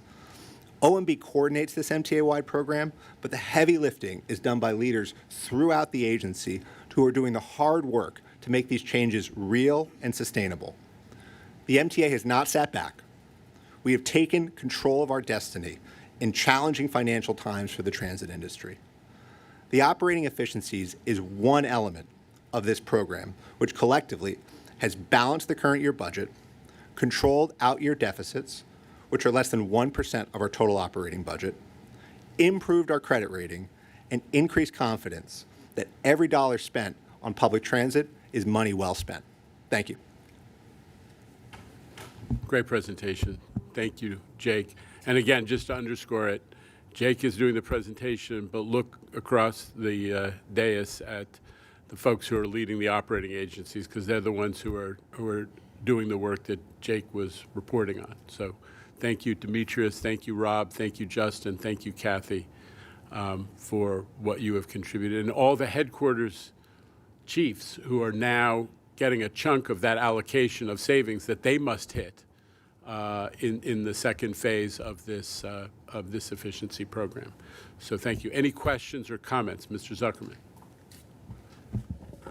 A few remarks, mostly from my perspective as a guy who does a lot of efficiency work for clients. I've probably spent the last 25 years, half of my time doing cost cutting for large corporations. And a few things. First of all, absolutely, Jake, great presentation. Your passion and fervor for it helps a lot. And this is a great team that, Jano, you have built. The fact that all the operating agencies are behind you and working through this is a big deal.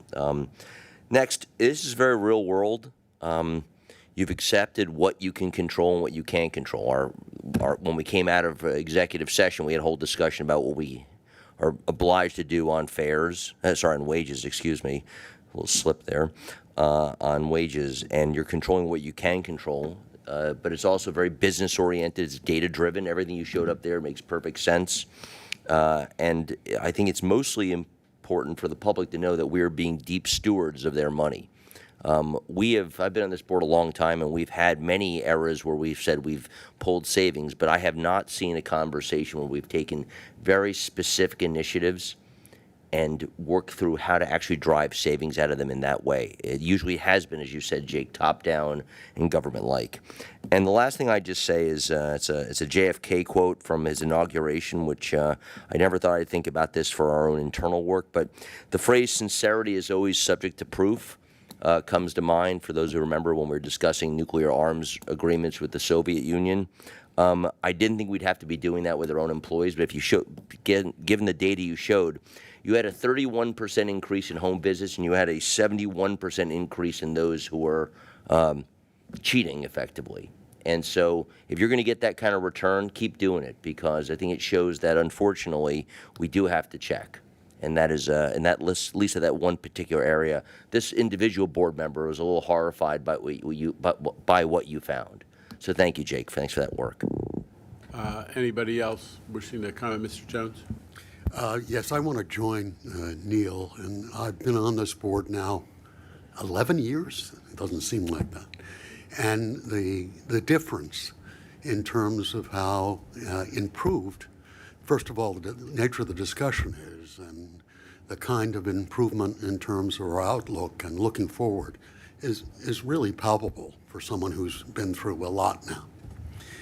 But I would like to ask a favor of the board and the chair.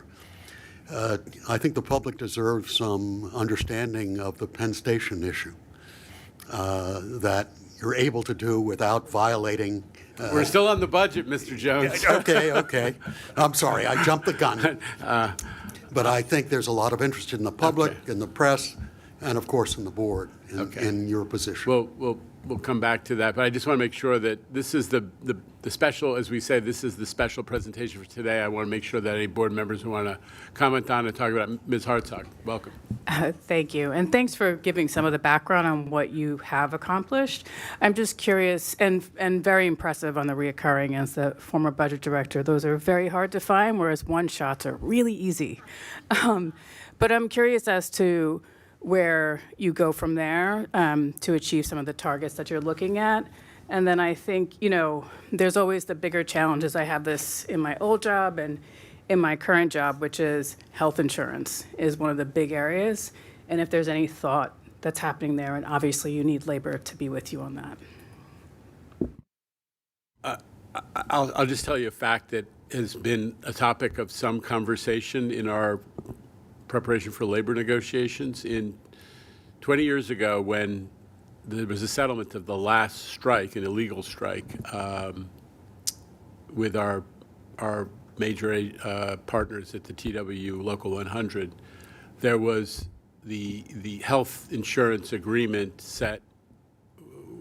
projected that the cost of health insurance, 11%, I think, would be paid for by the employees.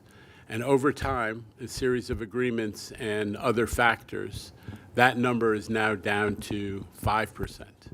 So the division of costs between management and labor on health insurance has eroded dramatically, an environment where, as we all know, health insurance costs have been going up. So it's one of the issues that we are talking to our labor partners about as part of these very important negotiations that are underway, episodically, but still underway. That's a big issue. And Jay, do you want to say something else? Yes. Thank you for your question. I think what we're doing is methodically looking at operating efficiencies, and the next sort of efficiency target that we've worked with the operating agencies to achieve. So in the July financial plan, which you'll see next month, we'll introduce the next $75 million of efficiency initiatives that both OMB, Finance, strategic initiatives works with the operating agency. So we go through and identify new initiatives that will add reductions to the budget. We'll talk about that. But during the year, what we do is really work with the operating agencies to sit down, talk about where we want to invest money for a return, as Jake highlighted, but also what we see could be a new way of looking at old business. And so we're constantly on a quarterly basis, even sometimes monthly, meeting with each of the operating agencies to talk about this. This is sort of in our DNA now, right? This is not something that is one and done for us. We are constantly talking about it. We're reporting on it. Are we achieving those savings?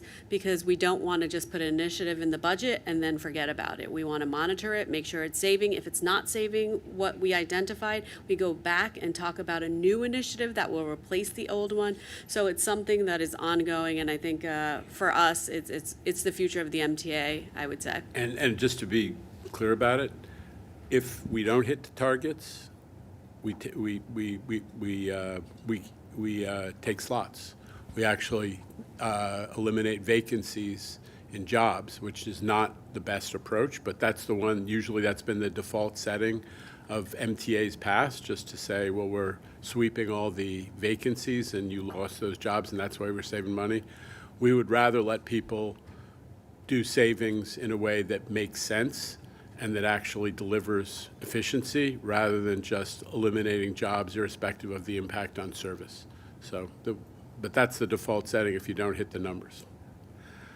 Other questions or comments? Okay. Mr. Jones, back to you for. For jumping the no, gun. no, it's okay. We understand there's interest. Yeah. So I think we've seen very news coverage of the nature of the dispute with on Penn Station. Yeah. And we'd like the chair's position on this to be presented not only to us as a board, but to the public. Okay. So just to be very simple about it, we are happy and thrilled to engage with the federal government on the redesign and reimagining of Penn Station, full stop. The disagreement is pretty simple, which is we have a lease. We are 60 to 70% of all the riders in Penn Station. We have a lease that has not 160 odd years left on it that says you can't come into our house and make changes without our approval. That's what you want when you're a tenant. You don't want somebody to come into your house, your apartment, your landlord, and come and tear it up at his own initiative. What has been offered to us by the team that is operating this new initiative to fix Penn, and again, we're agnostic on the design, but we got to know it's not going to hurt the Long Island Railroad and subway customers. They've offered us, instead of that right that we have, they said, we want to change your rights. We want you to be on a collaboration committee and a non-voting member, and that you can comment on our design, but in the end, we, Amtrak, get to decide unilaterally. That's not a real, we're not going to agree to that. But we are very much open. They don't have to, there's no reason they need a new agreement. We have our rights. We're the tenant. Just give us the drawings and the engineering and all of that, and we will be happy to comment on it. But we're going to protect the rights to make sure that it doesn't disrupt service either in the ultimate finished product, but even during construction, because we don't want our very hard-won success. Long Island Railroad riders who come to Penn now are up to 80% in saying it's good service. Customer satisfaction is up to 80% roughly. we're not going to take a chance that we're going to lose ground and have people go back to being half of them unhappy with the service because somebody wants to tear up the Long Island Railroad area. But that said, we're happy to work with them. And the other proviso is that as the governor has said, is New York's not paying for this. This is a federally owned facility that they haven't invested in. We actually have invested in. And the governor said, New York's not paying for this. And the agreement that they sent us also said we will support their efforts to get state and city financing. That's the non-starter based on our leadership in Albany. So those are the two issues. It's pretty straightforward. I understand that Amtrak's on a PR binge, but what they offered us. They're pulling a bit of a fast one. They keep saying that they're offering us "quote unquote" full partnership. That was not the right of being a partnership. That was the right of being a tenant at will that they could do anything to at any time they wanted, and basically just kick us out and take over our space. And we're not going to agree to that. So although Andy Byford is a much-loved former member of the MTA family, I'm afraid that I'm declining to be the first person in New York real estate history to say I want to enter into a real estate deal with Donald Trump and with no lease and no protections and just take a bet, roll the dice. We can't do that for our New York riders. Okay. Anything else? And again, we, at your request and others' request, we provided to the board with the relevant documents because there's been back and forth that has been reported in the press. Again, Amtrak's on a PR binge, so we've shared those documents with the board. Anything else that anybody wants to say? All right. Switching from Mr. Herbst. Mr. Chairman, I just want to thank you for defending the Long Island ridership to continue the service that they are receiving and keep your position and protecting them. Thank you. Yes. Thank you, Mr. Herbst. I have to change the tone a little bit here. I think last week we lost somebody who is really a beloved member of the MTA family, of the New York transit community. Chris Silvera, who represented the Teamsters at Metro North, who's was somebody that many of us have worked with for a long, long time, especially Anita and the other members of the labor relations team. And Chris Leathers is going to say a few words about Chris Silvera.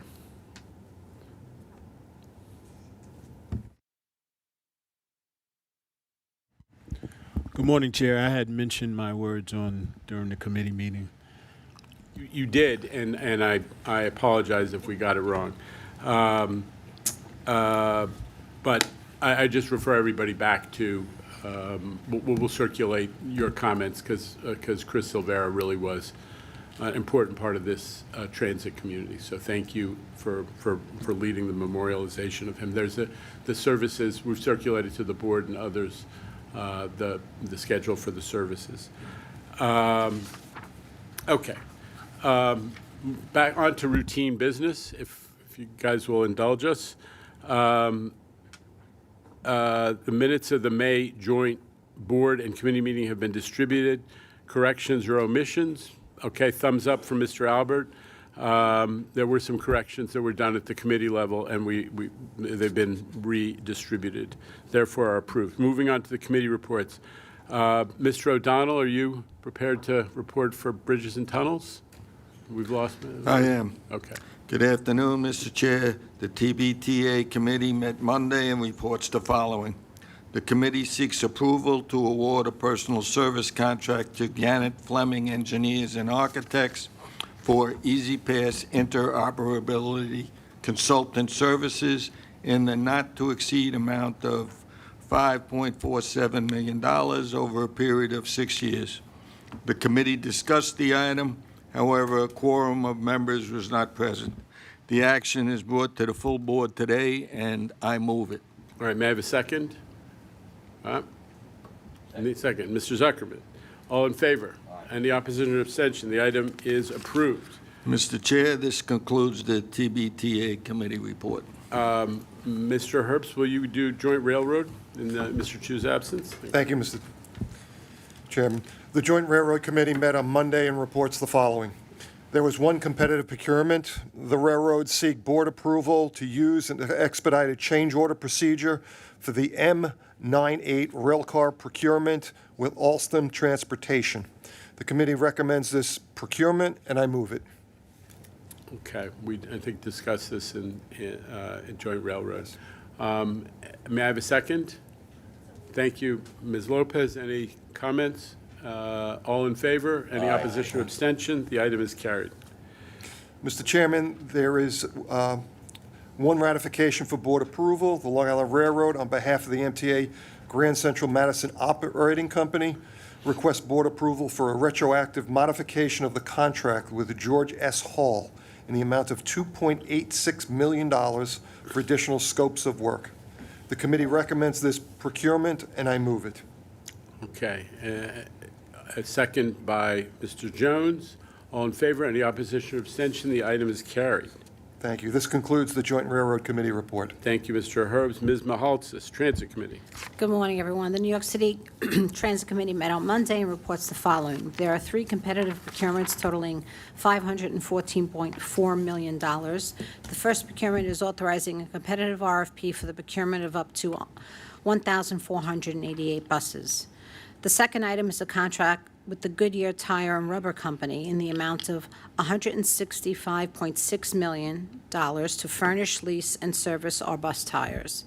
And the final item is a modification to extend personal service contracts with Arno, CTG, Sentry, and Islander, totaling $348.8 million. The committee recommends these procurements, and I move them. Big numbers, Very big numbers.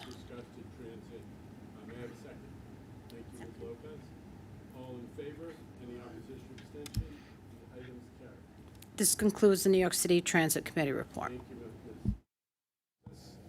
you, Mr. Garaddi. Thank you, Mr. Chairman. The Capital Committee met on Monday.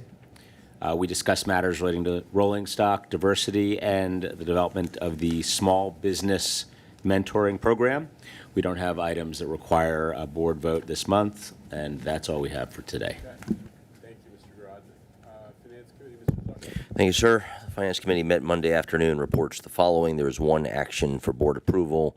We request to authorize actions related to the payment of the New York State assessment on the MTA and its constituent agencies for the Public Work Enforcement Fund for this calendar year. The committee recommends this action item, and I move it. Second. Thank you, Mr. Herbst. All in favor? Aye. Opposition or abstention? Item carried. Thank you. There are 2 competitive procurements for $119 million. The committee recommends these procurements, and I move them. Mr. Herbst again, thank you. All in favor? Any opposition or abstention? Items carried. Finally, we have 3 real estate action items this month. The committee recommends these items, and I move them. Second, Mr. Herbst on the Troika. All in favor? Any opposition or abstention? Items carried again. So ends the Finance Committee report, sir.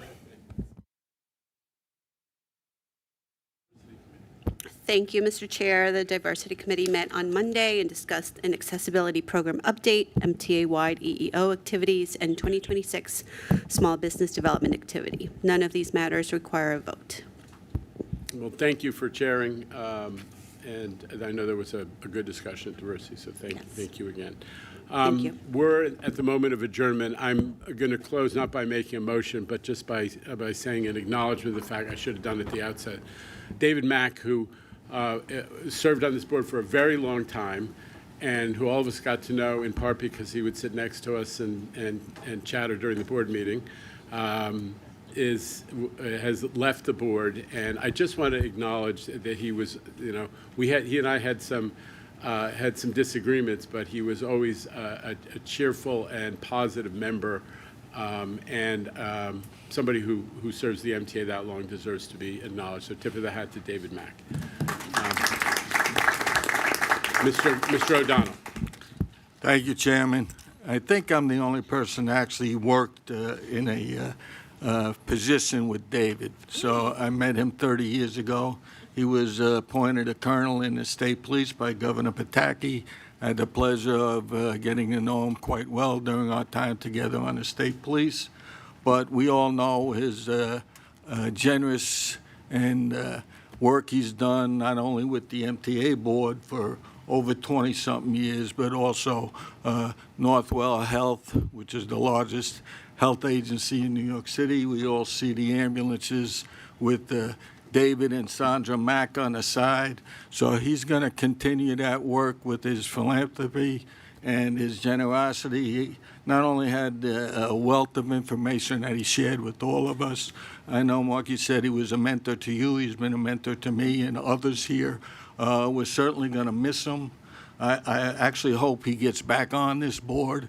There's enough former New Yorkers, rich people in Florida. He doesn't have to become another one. Hopefully he comes back, but I wish him all the best, and he continues to be a good friend. So thank you, Chairman. Okay. So in summing up Mr. Mack's spirit, I'll move for adjournment. May I have a second? Thank you. We're on adjournment. Thanks.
Attention all Mintons.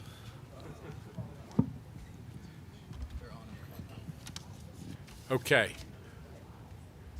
Tim, we're starting. Yes, sir. Do you have opening remarks? Sometimes you have things you want to say. Okay. Good board meeting today.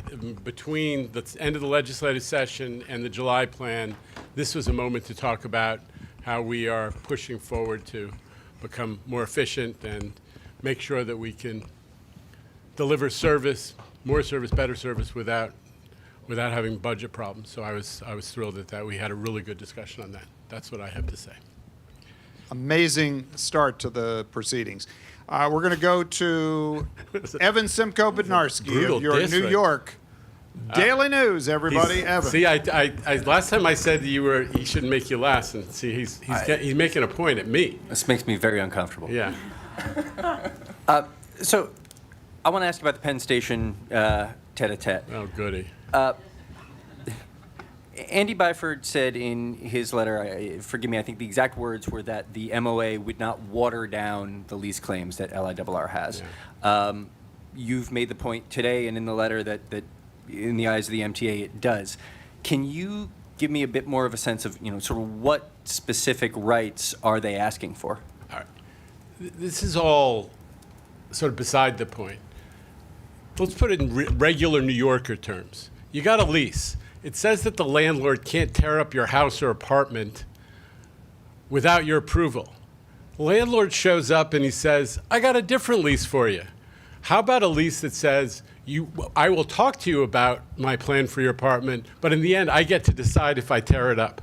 That's what was offered to us. It's simple. We have a 160-year left on our ironclad lease. They offered us the right to be an at-will employee of Donald Trump's. I'm not sure that's the deal that makes sense for New York. I think New Yorkers get it. We don't need to be talking about what's in or not in the agreement. We have a lease. It gives us certain rights.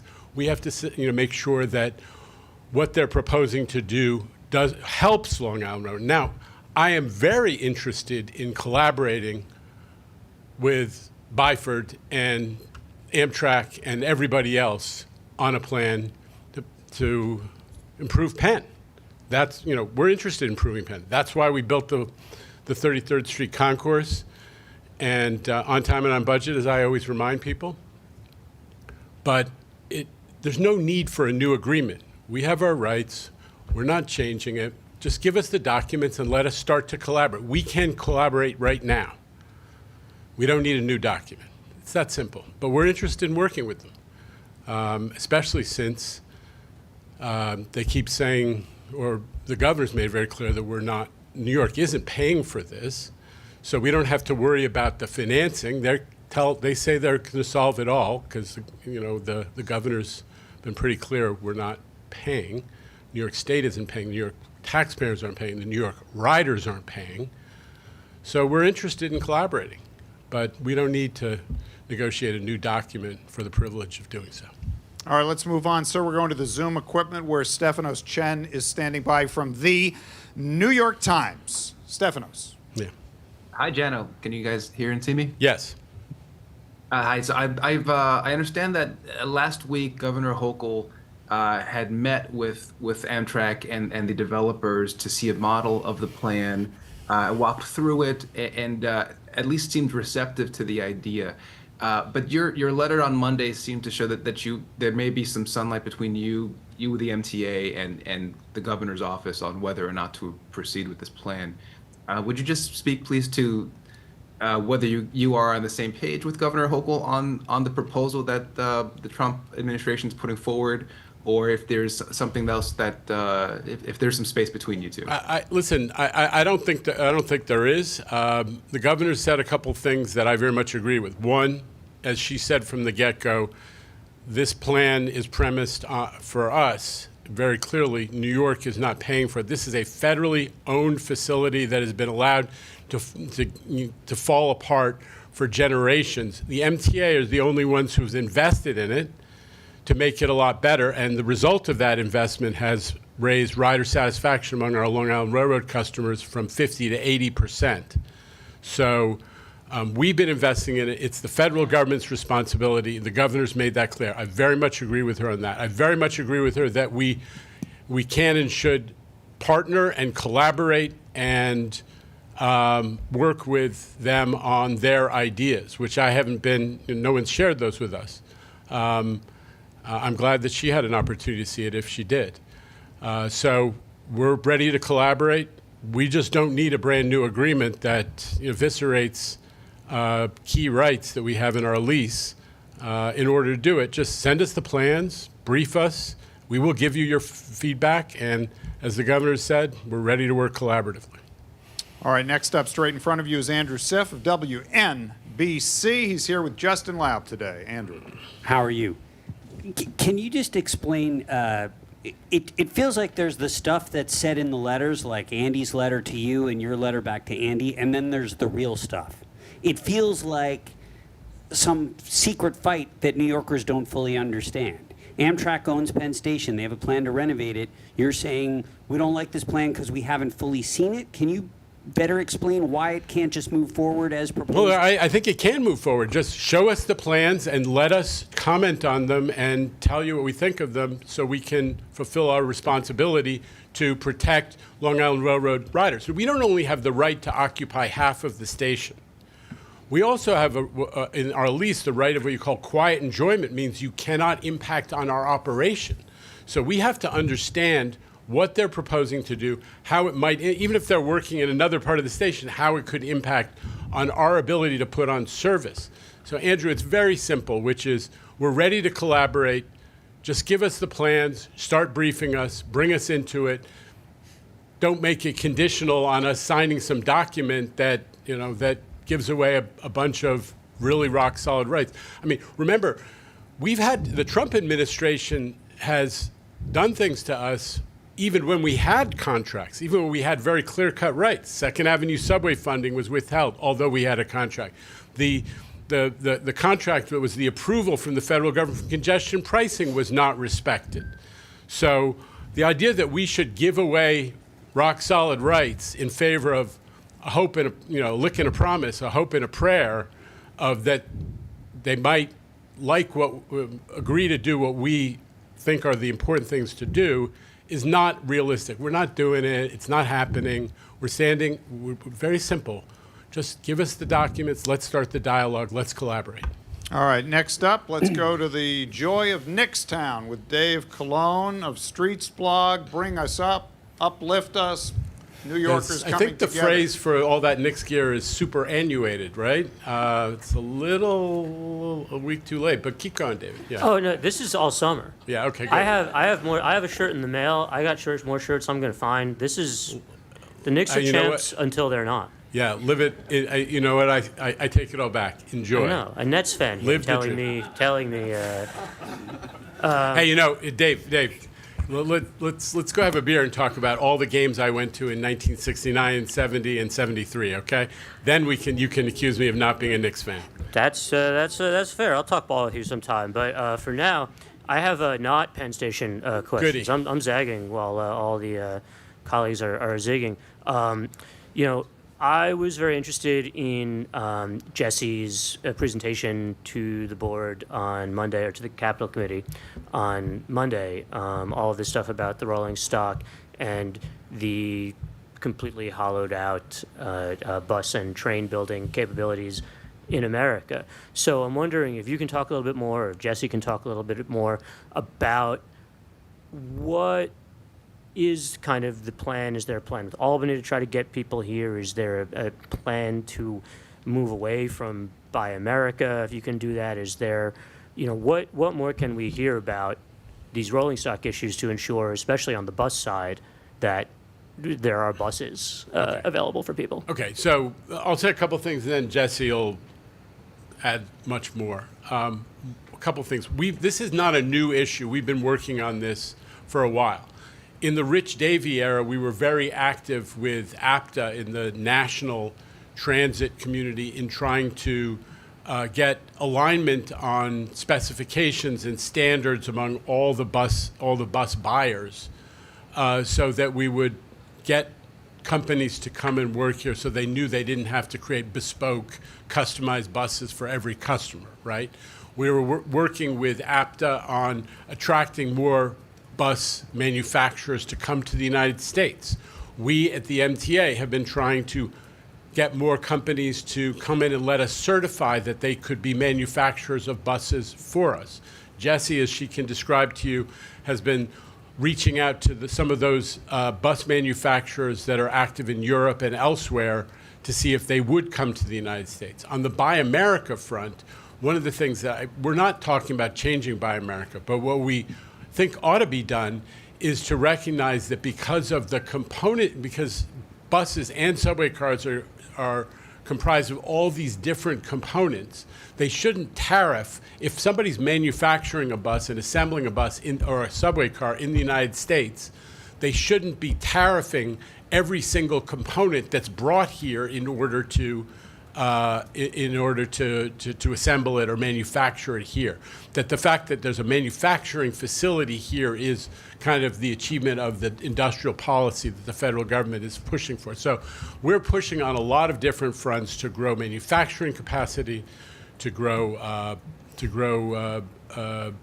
competition.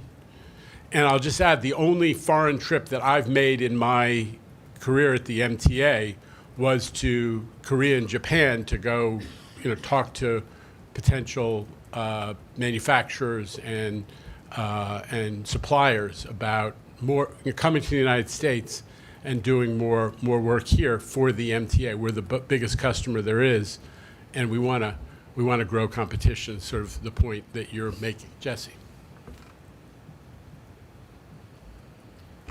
Thanks.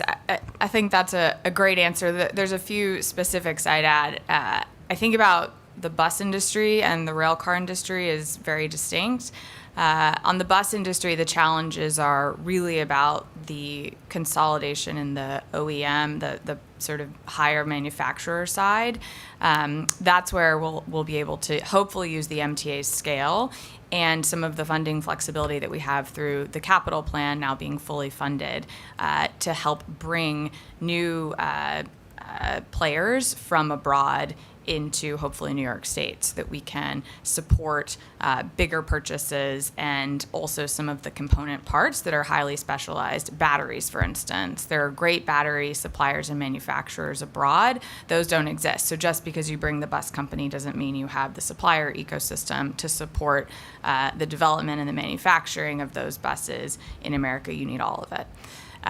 On the rail car side, we have a decent number of sort of system integrators, the main manufacturers. What we're observing, though, is that the consolidation and the roll-up or rapid acquisition of many of the subsystems and sub-suppliers is what's constraining the market here. And so I think the focus there, slightly nuanced, is still about thinking about how we can bring new sub-suppliers and subsystem manufacturers to the U.S. to support those Buy America goals. And again, we can do that with some of the local funding flexibility we have, but thinking about how that can generate sort of a better pricing, better competition overall. The thing that we have to do is be open to some service-proven technologies that work well elsewhere but don't currently exist in the United States. And that is, I think, part of that chicken and an egg cycle that our office is taking a very close look at in partnership with the operating agencies and the engineers there to make sure that if there's a way we could bring some of the new technologies to the United States, we would certainly be a great first mover to do that, and we can help introduce them here. All right, thank you. Next up is Kevin Vesey from News 12, Long Island. He is here in person. Kevin. Thank you. Good afternoon, Chairman. On the labor agreement that was approved today, those unions are doing a bit of a victory lap. They're saying that there are no concessions in the new agreement. You mentioned some offsets to bring the number in year 4 down. Can you explain what those offsets are? In other words, how are you going to pay for these raises? Well, again, the value of these, the cost to the MTA, as I said, is 0.7 of a point less than the than the wage increase itself. And that was accomplished by having a longer agreement, by having an agreement on that they would do the computer-based training on their own time, on straight time, rather than requiring us to bring them into training rooms so that you have to backfill those workers on overtime. So all of those savings and others added up to 0.7 of a point, and we stood our ground to make sure that we were well under 4% in the ultimate cost of the MTA. All right, let's move on to Alfonso Castillo from Long Island's own Newsday. Maybe another question about how the MTA stood its ground. Alfonso. Yes, hi, Jano. Indeed. So on that point, as I understand it, and correct me if I'm wrong, the contours of the final settlement were in place before the strike deadline on Friday, the 4.5 in the final year. So is that to say that the strike was basically over that 0.7 of a percent? I think we had other issues that were still being debated. I don't remember the specifics, but in the end, 0.7 of a percent is real money. 0.7 of a point is real money. It's hundreds of millions of dollars spread across the MTA. So, yeah, we were definitely standing our ground to make sure that the real cost to the MTA was one that we could manage, and we accomplished that. And then a follow-up, now looking back, this was a labor dispute over more than 3 years, the first LIR strike in more than 3 decades. Now looking back and also looking ahead, that you got to work with these unions. What have you learned? What could you say about how this whole experience went? You're taking me back to Ben and the psychoanalysis of if those of our friends who remember that.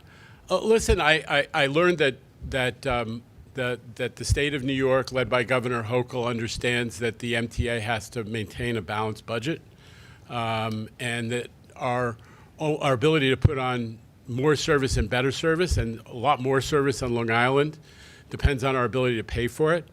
I was reminded that as crazy as some of those work rules that we talked about are, it is irrational, but once they're in a contract, you can't get them out except by agreement. And I think that at some point that issue has to be revised. We have these 100-year-old work rules that outrage the public, like the double payment or triple payment of locomotive of the engineers that we talked about. And we're stuck with it. The public is stuck with it forever, paying massive overtime if they just don't want to negotiate it, no matter how unfair and irrational it seems to everybody. That's a challenge going forward.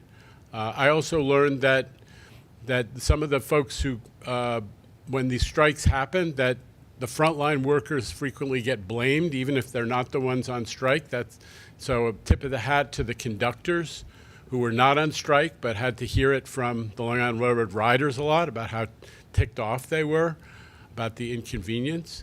I learned again that it is completely nuts that although we have a Taylor law in this state that says public employees of this kind cannot strike, that because in 1918 or 1920, somebody applied Federal Railway Labor Act to private railroads, that it now applies to publicly operated railroads, which makes no sense.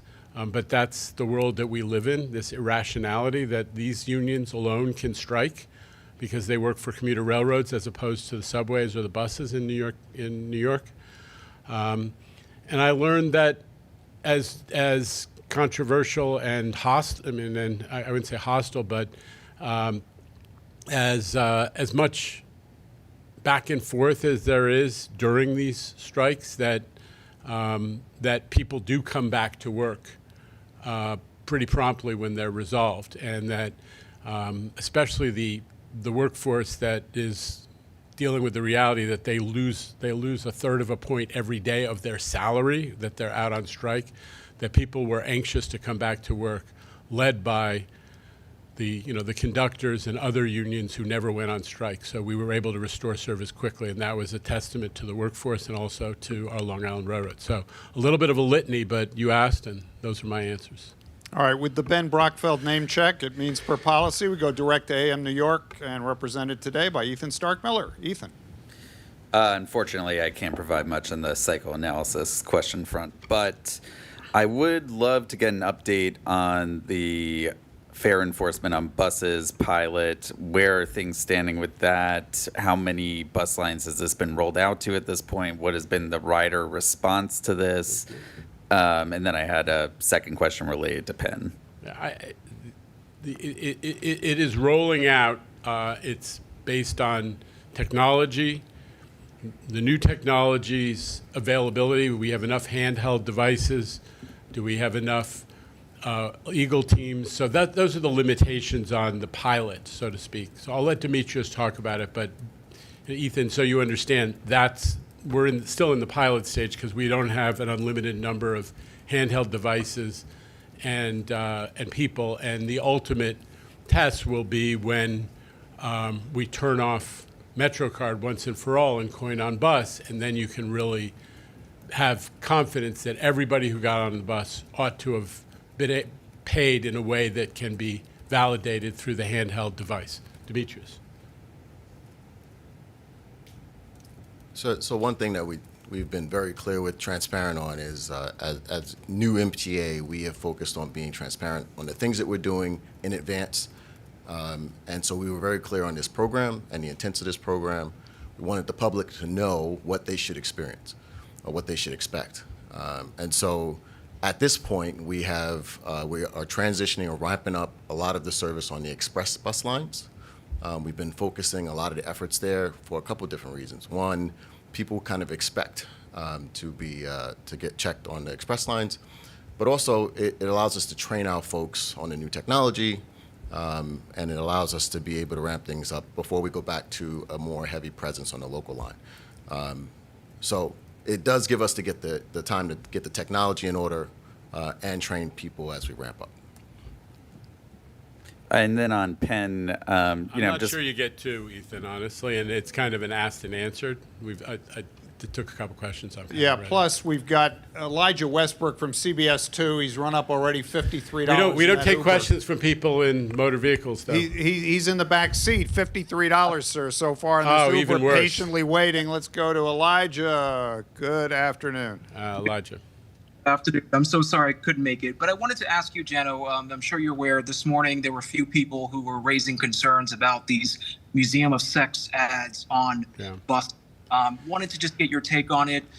What is your response to these people who are upset about it, but also what's the process like in selecting ads for public transportation? Okay, so number one, I'm very sympathetic to those folks. There are inevitably, in the world we live in, there are going to be people who have different standards, or in some cases, very different standards of propriety from other people.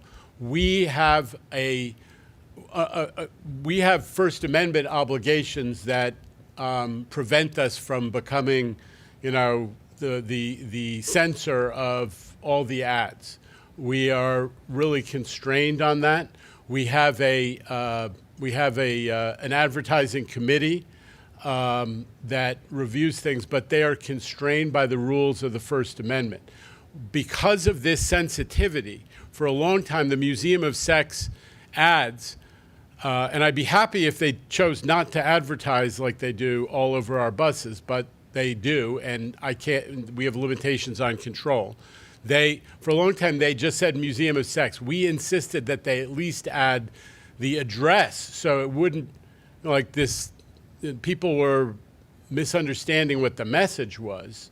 So people would understand this is an actual thing in a place, as strange as it may seem to some folks. But I'm very sympathetic to those folks because they do have, a different standard of propriety. And we don't like offending anybody, but we are operating in a world of First Amendment constraints. All right, next up we go to Haley Brown of the New York Post. Speak into the microphone, mic, if you Haley, would. just so we can hear you would be great. Thank you. You remember the fare-free bus pilot that you agreed to for Mamdani. He said it was going to happen during the World Cup. So has the MTA been meeting with the mayor's office on this, and how's that going? And when does the MTA want that pilot to start? Okay, so there was never a fare-free bus pilot during the World Cup. There was a fare-free bus pilot that was enacted by the New York State Legislature a couple of years ago. One fare-free bus per borough. We executed on that. We put out a report on what it did or didn't accomplish, and there's been no fare-free bus pilot during the World Cup. You're mistaken. Next question. Yeah, it's Sam Liebman right next door there from New York 1. Sam? Just turn the microphone on, please, Sam, so we can hear you. Thank you. I have another question about ads, but about the audio ad pilot. I noticed there was nothing in the board book about it. Is that going to be discontinued? It was one day. So No, I mean the one that was approved last year to be extended through this June. Is Shanifa Is it around? just not being renewed? We can get back to her if you don't have Shanifa Riera, everybody. So, Sam, you and I have spoken about this. Yes, the policy is set to sunset, and the ad committee, we are, having conversation and deliberation about whether or not it will be extended or not. But we have heard concerns, comments, and feedback from our writers about the use of audio announcements and ads in the system. So I assume that's being taken into account, because in the policy itself, it says that rider feedback will be taken into account. It seems that it's been mostly negative. Not all negative, but yes, we know we did receive lots of feedback from the recent ads, but we have had other ads that have ran that have gotten, positive or neutral reactions. Yeah, and I'm pretty sure that if New York One polled its viewers on whether they like TV ads, they might get a mixed response. You might want to take that into account, Sam. All right, next we go to Michelle Caskey, standing by over in the Hudson River Pavilion from Bloomberg News. Michelle, there's a microphone to your left. And Hi, one Jenna. in front. Again, about Penn Station, how might joining an MOU make the MTA or New York State responsible to help pay for Penn Station's renovation? I mean, basically, I'm asking you, is signing an MOU, would that potentially put some responsibility on MTA? Are you a lawyer? I'm not a lawyer. Okay, but so- you are, so that's why I'm asking you. So the answer is, if we have an existing agreement that gives us certain rights, if we have a substitute agreement that diminishes those rights or changes those rights, we have lost those rights, and we have changed those rights. And among other things, it says instead of your rock-solid right to approve any design, including your rock-solid right to approve anything that impacts on your service, including construction in other parts of the station, you have the right to comment on the design, but Amtrak in the end gets to decide. If that is the case, and that is the case in what was proposed, that changes our rights, and we're not doing it. I think I've explained that. You have So- explained that, but do you feel like signing an MOU then places more of a financial responsibility then on? No, it does. What the draft of the MOU said is that we would commit to support Amtrak's effort to obtain state and city financing, which is in violation of Governor Hochul's clear statement that state is not paying. All right, So it had many objectionable features. I've tried to articulate a couple of them. I'm really just trying to say it's not that complicated. We have an existing agreement.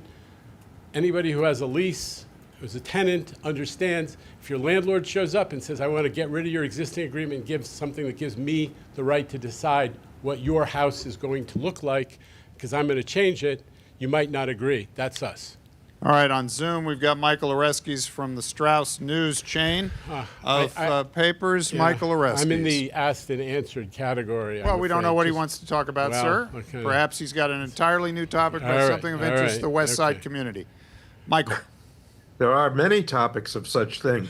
Well, Jana, I'll ask you then about your statement that you were agnostic about the design, which historically, and from memory, you've expressed concerns that earlier versions of this design were put the train hall in the wrong place, were way too expensive, and gave a lot of money to Jim Dolan. So that didn't sound agnostic. Okay, I'm busted. See, I have expressed opinions about whether renovation of Penn Station ought to focus on 7th Avenue end, where 80% of the customers come from. But I guess what I'm trying to express, Michael, is there is a new design which has been presented, at least in rendering form, to the public, and obviously it's moved along, and they've chosen their master developer, and we want to give them a chance to present it and to see what it means for us, especially in light of Governor Hochul's has extracted the commitment, or at least the principle, that the federal government's going to pay for it, not New York. So we are open, we're ready to collaborate, and we're ready to consider what they're putting on the table, but on a going forward basis. So, but we need them to give us the chance to do that without conditions, without saying you got to sign away your rights. I guess West Side, having grown up on the West Side, I know West Siders understand that if you're in a rent-stabilized apartment, the landlord shows up and says, I want to give myself the lease to the right to change your apartment, i.e. by knocking it down and putting a tower in place that you might not agree. We're kind of in a similar position. Tell that to the West Siders. All right, next up is Ramsey Khalife of WNYC Public Radio, Gothamist. Ramsey. Just continuing on Penn Station. I asked and answered. I'm sorry. Just have a few more questions. Yeah, did the governor's office sign off on that letter you sent to Andy Byford and Amtrak? And also, could you detail exactly what the MTA does want out of a Penn Station redevelopment? I think we've been there. We've been there. We're moving on. Yeah. Jose Martinez is here from the City Reporter. Jose. Thank you for the correct name there, the City Reporter, newly retitled. Jano, how big an advertiser is the Museum of Sex with the MTA? And when you said that the authority asked that the museum change or update its ads, is that because some people were actually under the impression that the buses were a rolling museum of sex? You laugh, but there were wise guys who were getting on and being, nasty to some of the other people on the bus, including our operators. You can imagine how those dialogues go. So, that was one reason we said, listen, if you want to do this advertising, we can't stop you because of First Amendment, but you really got to make it clear that it's a place and not, some, performance art thing that miscommunicates and creates, negative, weird impressions. So. And how big of an advertiser is the museum with? I don't know it offhand. You see the frequency with which they appear. It's like, the only thing I can compare it to is John White's, if anybody is old enough to remember how John White's used to advertise. That was a men's clothing manufacturer on the back of every bus in town. I see the Greifs are nodding. At least there are a few people with memory. Yeah, so it's all done. Yeah, John reminds me, all of the advertising is done through Outfront, which is the largest outdoor advertising company, I believe, in the country. And they're the ones who market and take the orders, and have to live within our First Amendment rules. But we do have this advertising committee that makes sure that those rules are being followed. All right, thank you, Jano, Demetrius, Shanifa, and Jesse. And good afternoon for Lower Manhattan.